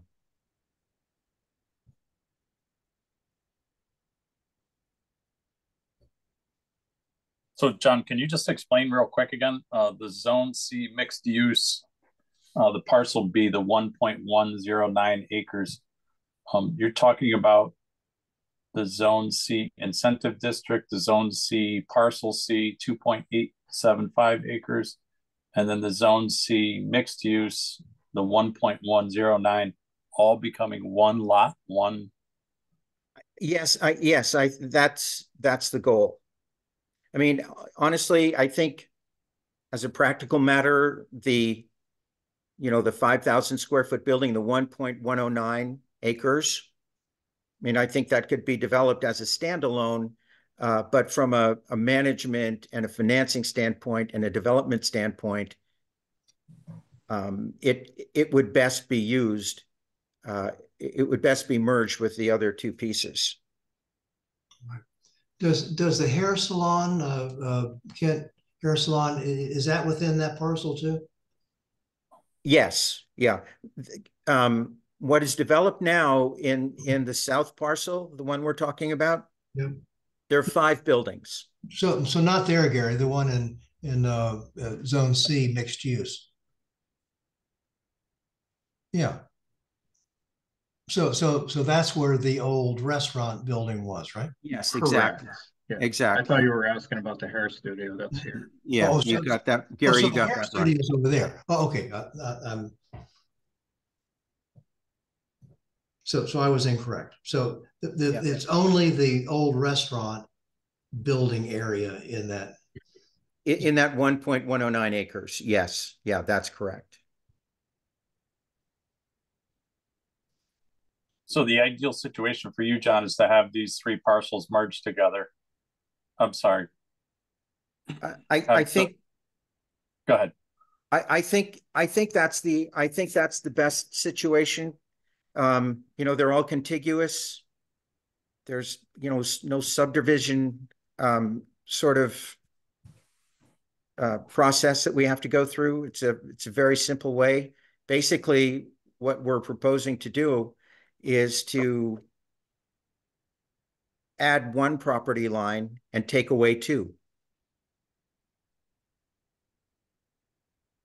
So you're adding one between Zone C and I can't read it. The 1.9 acre town of, the town of Kent property. Yeah, near the south of the town hall. The town hall, yeah.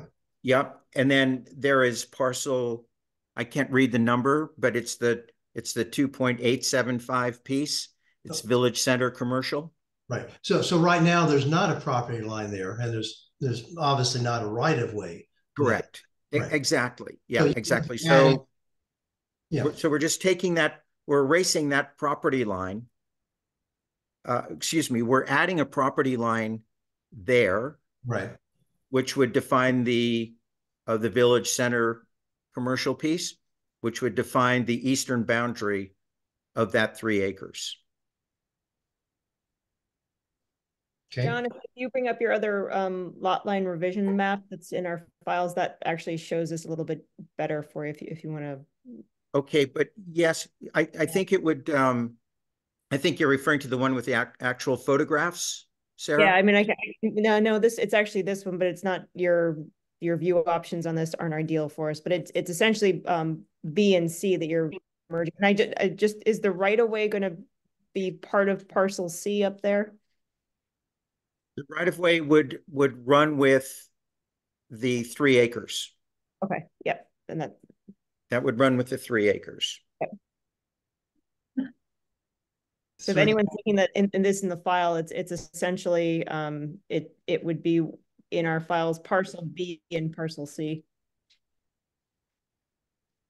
I think so. I think that's the way I wrote it. I haven't seen this latest iteration, so I don't know if that is consistent with my notes to Ty. But I think it is. Gary, don't you think we're using the same labeling protocol? Yes. And Ty, I can do a screen share if you want. I've got a visual on it if you want to just give me. Yeah, Gary will just have to take down his, or I can take him down. Go ahead, Ty. You want me to? Oh, yeah. Down it. We're basically looking at parcel C here, correct, and parcel B and just merging it. Let me do it smaller. And then that other, the incentive housing zone is over here. Right. Yeah, that's the 8 acres. Yes. So here's your 1.09 and here's your 2.87 acres here. Yeah. Yep. Okay. So that parcel that you're pointing to, this parcel C, is the one that has access from Maple Street. So, you know, when you're looking at your lot line revisions for zoning conformity, you're looking to make sure that there's access. So, you know, and then when you go over to parcel D, which is going to combine with the one where the Morrison Gallery is, your access is going to come out to Route 7. So, as far as zoning conformity goes, you know, you want to make sure that, you know, you meet all your requirements. And that was what I was seeing there was, you know, looking for those access points. which aren't necessarily clear on this map, but they're there. Yeah, I'm sorry for that. There is an access currently existing, an access through a curb cut to the south portion of the 8.6 acres facing Maple Street Extension. So there is access through Maple Street Extension and to Kent Green Boulevard, which I think Gary is scrolling to now.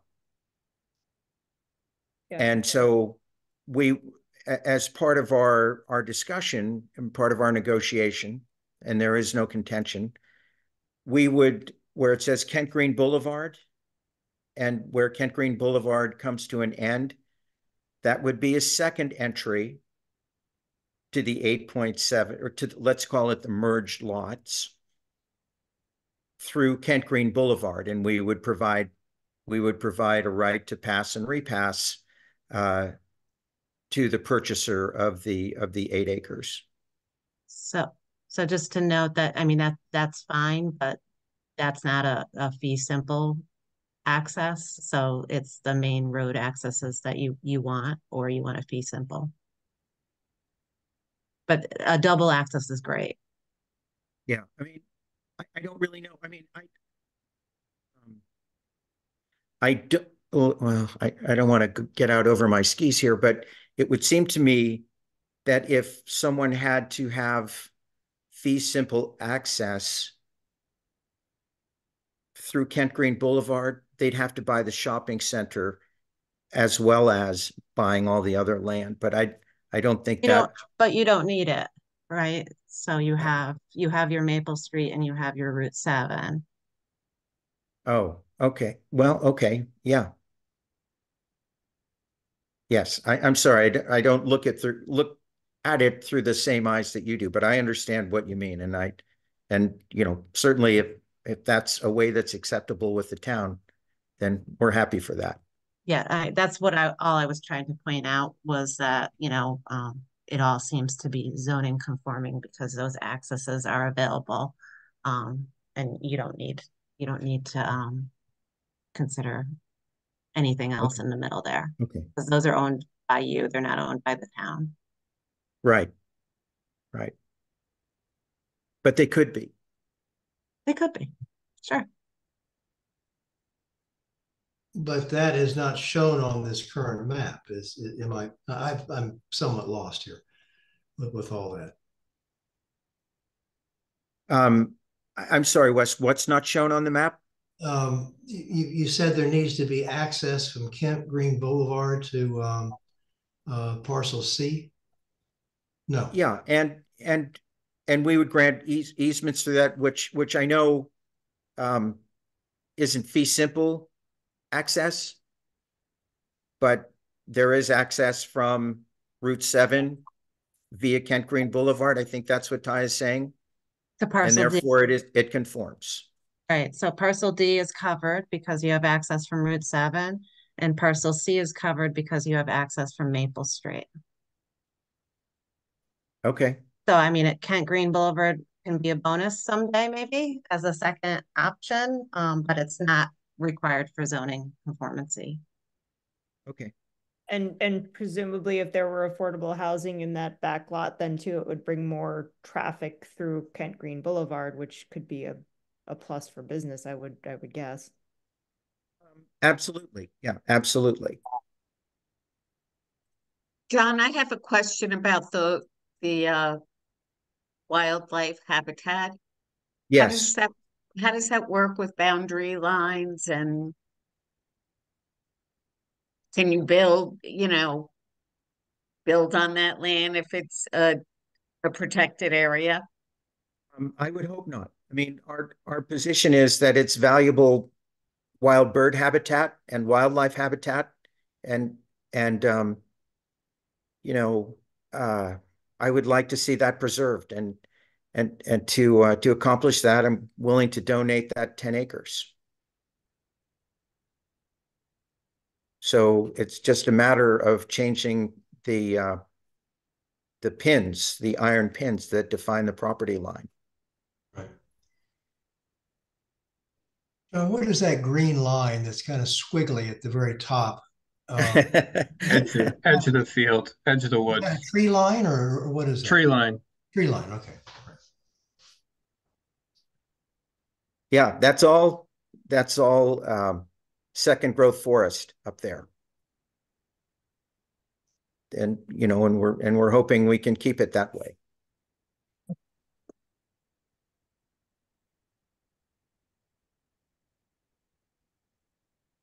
That would also preserve the sight line too.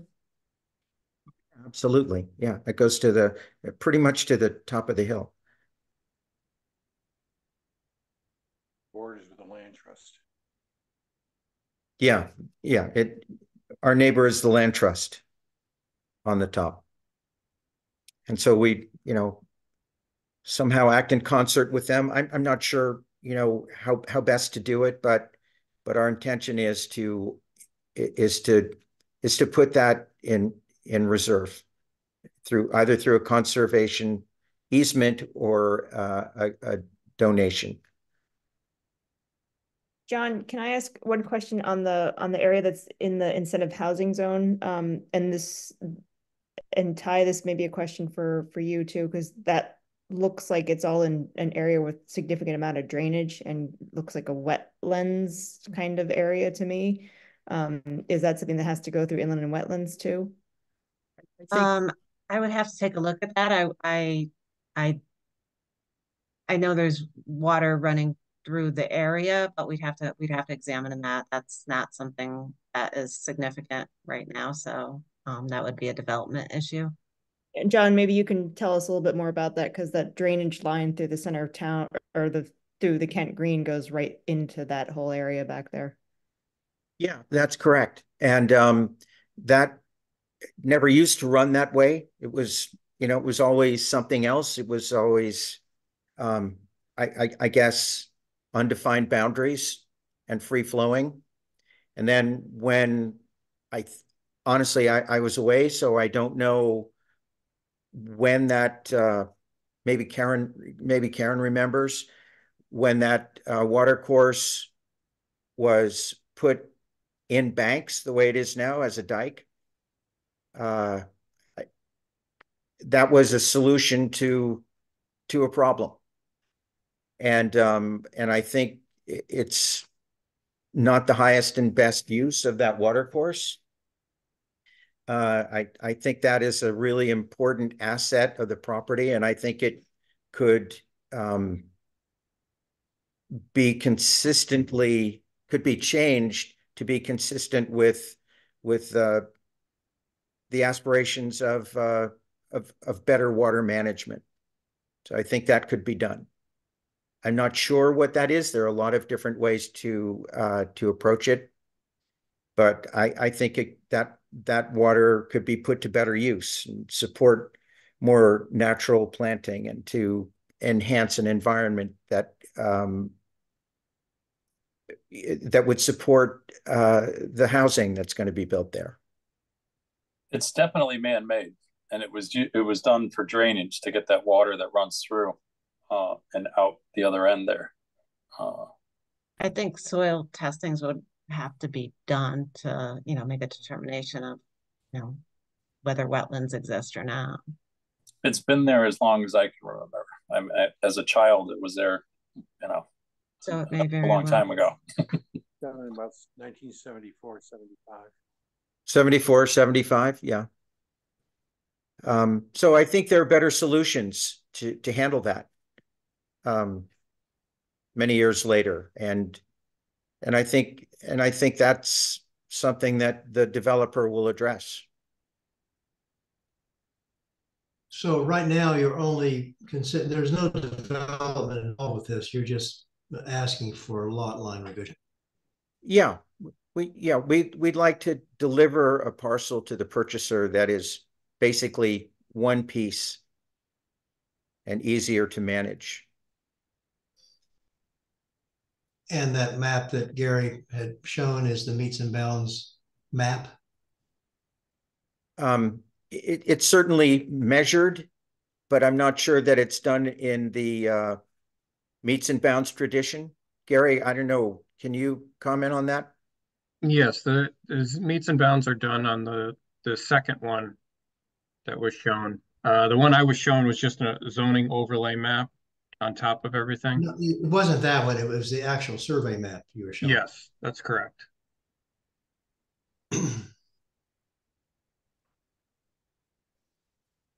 So that is a fileable map.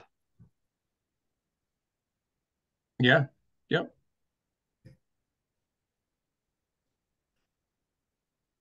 All right. So I mean, I think something that just should be discussed that's not related to the lot line revision is just the concept of whether I mean I think it's a good idea to consider whether you would consider expanding that overlay for incentive housing to consist of that entire new parcel ultimately. So it would no longer be a mixed use combined with the because when you combine those two parcels together, now you have multi overlays. If you move the incentive over to encompass the entire parcel, the entire new parcel, it actually makes for a better project. Well, it does, but we couldn't do that tonight. No, but I'm just saying that I just wanted to say it out loud because I think that it's important to just understand that, you know, there's potential there. So is there any reason that a parcel can't have multiple overlays on it?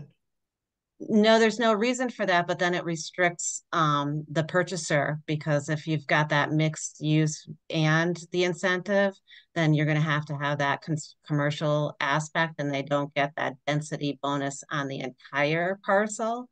Right. So I think that, you know, what you were the goal of the commission was to give somebody incentive to do what they're doing, and you're hampering that a little bit. So, with those two zones, you know, so initially the way the lots ran was the entire lot was, you know, all incentive.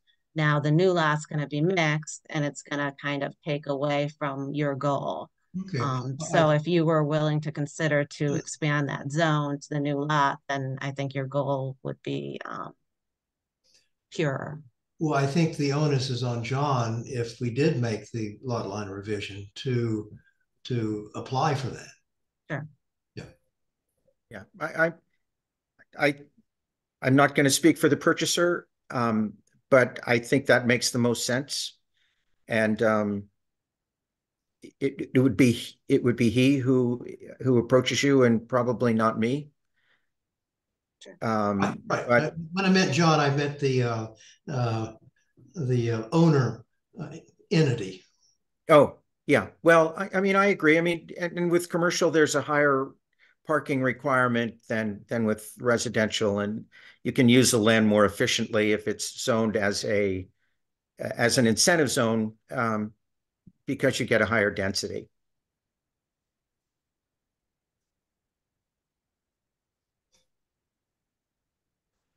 I mean, it is, again, this is the beginning of the discussion. And the discussion would be held with a developer. You know, we're not developers. It's not our skill set. And we want to get somebody who has the wherewithal to do it and the desire to do it, and has to have the community's best interest in heart as well, because putting affordable housing in is not child's play. Okay. All right. So you're not asking, this is not application. This is discussion.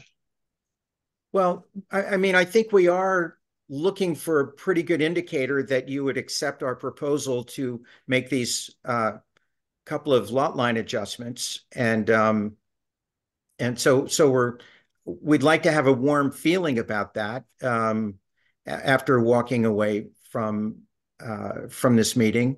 And then how the zoning works after that, I think is a discussion.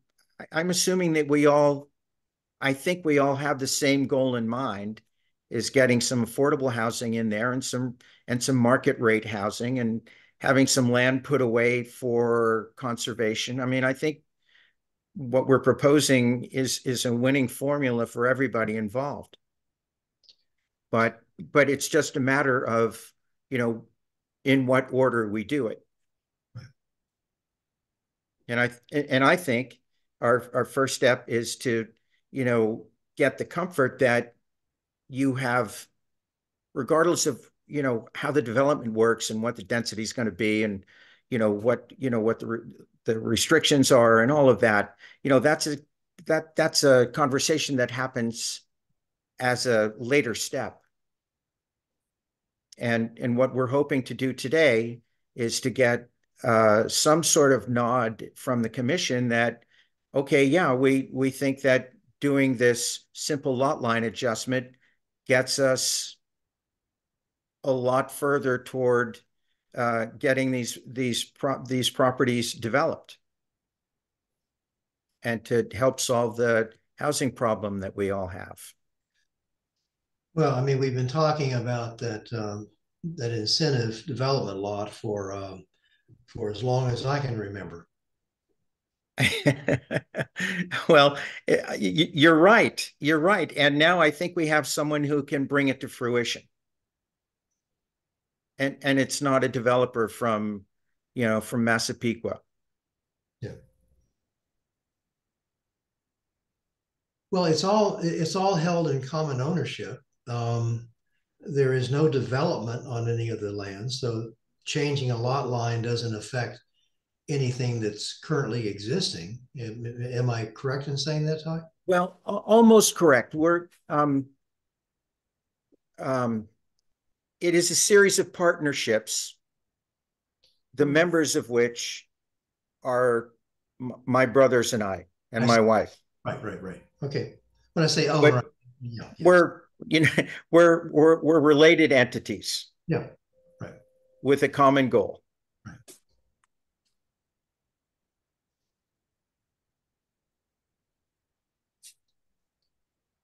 Well, I personally, and as a commissioner, I would say amen to that.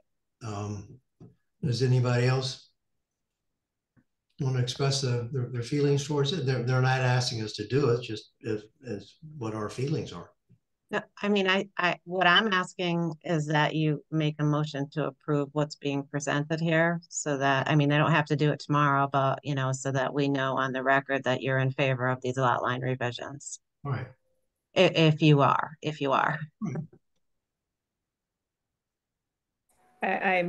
We approve the lot line revisions, or make the recommendation to, how do we want to state this, Kai? A motion to approve, the application before you, the 6B3, John Casey, Winland, you want me to read it out for you? John Casey, One Landmark Lane, Maple Street Extension, 1 Kent Green Boulevard, 16 Landmark Lane, lot line revisions as presented. Motion to approve it presented. Second. All right. So this is a very good way to promote discussion. Do I hear any discussion on that? Chris? I like the idea. Okay. Yeah. All right. So all in favor of accepting that application? Sorry? Does Karen have something to say? I don't know if she's having a problem with her. Can you hear me? Oh, Karen. Yeah, now. Yeah, now, yeah. No, this is silly. I wanted to recuse myself at the beginning on voting on the motion, if there was one. So I'm not quite sure how to handle that officially now. I apparently was not on. I apparently was not unmuted when I was trying to tell you. Okay. Sorry about that. All right. All right. So hearing no further discussion, all in favor? Well, I'd like to discuss. Well, Alice, well, please. Well, I can't figure out. I mean, I recused myself for one thing, but I would like to. I can't figure out. Are you hearing me? Yeah. Yes. Okay. My concern is, I think this all sounds fantastic, and the buyer is all on page. Someday that buyer may be a seller. What are we establishing criteria that in the future preserves what we set up? Because we're moving the boundaries right now. How do we stop that in the future? Does that make any sense? My question. I mean, I've been sitting here punching buttons wanting to say something, and I got a little excited. No, I kind of lost you there, Alice. I know everybody's losing me. Okay, never mind. Well, I don't know that we're necessarily approving anything right now, Alice, either. It's a sort of motion to preliminarily approve things. You're approving the lot line revisions. Yeah. But we don't know. We are approving that. Correct. But then we would receive the information from the developer as to what would go on with that at that stage. The zones aren't changing right now. Yeah. Okay. I think the more pertinent discussion will be when we get to the actual zone lines and why we're changing them and if we even do. Okay. I think that John's asking for the zone to change. He's asking for zone C, village center commercial, the 2.8, to merge with the zone C incentive district. So then that would all become an incentive. Right. Well, I don't know that the zones change. It's just in different. It's in the same property. Same property, different zones. Right. You're gonna have multi-zone properties until you make a decision or it comes before you or request to make those changes. So you'll have several zones within one property. It's all commercial. That's the underlying zone. Yeah. And then you have overlays and you have a double overlay on one parcel. So the only thing changing right now would be the lot lines and setbacks. Right. And this is not a vote to change the lot lines. It's a vote for him to carry on with a consensus from the commission. That no, I don't think that's right, Wes. So it's a vote to change the lot lines. Okay, all right. It's the first step. And I think that's as far as we can go at this point. Right. But I don't mean to tell you what to do, but I think I think that's as far as we can go.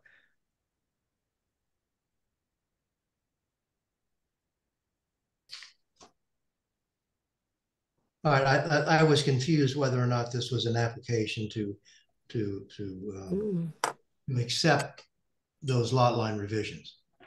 What are our choices here? To accept the lot line revision or to say we'll think about it? So in reviewing a lot line revision, you're looking for zoning conformancy. So if you find that this conforms with the zoning regulations and you don't see any outstanding issues, then well, Ty, there's no reason why you should not approve the lot line revision. If you find some issues with it, then you should speak up. So Ty, you were addressing that when you talked about access. That's exactly what I was trying to do. Yes. Right. Try to make sure that you understood that what I'm seeing is that they're zoning conforming.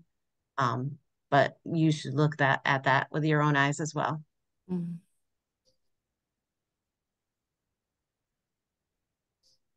Alice, did you? Did I what? Well, have I been answered? Have my questions been answered? No, I think not on video. But I can see. I know. I'm so confused because I have recused myself and then now I'm talking. So I'm just yes, this has always been a very complicated area of town, and I I'm not opposed necessarily, but when you're talking about selling something to another person or entity, do they interpret what they've purchased the way we have presented? I don't know. I'm okay. I'm going to shut up. So Ty, this is this an application or is this not an application? What? It's an application. It doesn't say application on the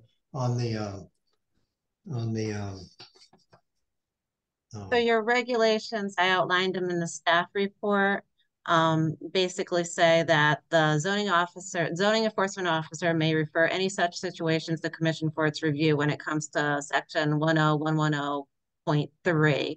And that's in order to ensure that all new or reconfigured lots conform with the zoning regulations, any proposed changes in the boundaries of any lot, including any lot line revision, merger, or other act that results in an alteration of any existing lot boundary or lot line shall be reviewed by the zoning enforcement officer for compliance with those regulations.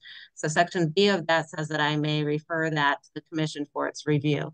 Okay. The reason why I referred it to you for its review, because this is such an important parcels in the town that it's not something that should really be taken lightly. I thought that you should be aware of what's going on here. So basically what I'm asking you is to review this and confirm with your own eyes that you find these zoning conforming and that you're in agreement that a lot line, that you approve the lot line revisions that are being presented.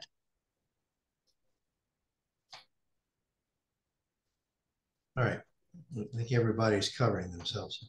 So I don't see any personal issue with this. Does anybody else? So we have a motion on the table in a second, and we've discussed it. All in favor, signify by raising your hand.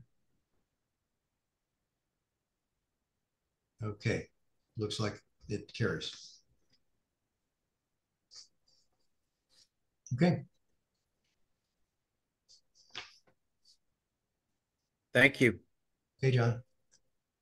Yeah, thank you. Thank you, everybody.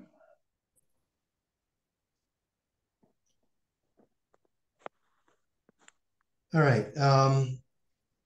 So the final item, elevating Jonathan Moore to fill the ARB regular member. I would certainly invite Jonathan Moore to be on the ARB. So you just need to make a motion to elevate him to regular member. Okay. To fill the position expiring 8/2/24. Okay. Do I hear that motion? I make that motion. I second. All right. Thanks, Sarah. Any other discussion? Any other members? All in favor? See? All right. Thank you, Jonathan.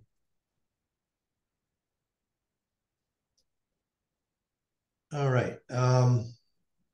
Staff report? No. Okay. No officers or committees, thank goodness. And other communications. Not too many permits this month for compliances.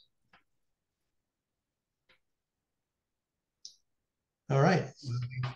We've reached the end here. Do I hear a awful lot of storage sheds? I'm sorry, what was that? Awful lot of storage sheds. Yeah. The season.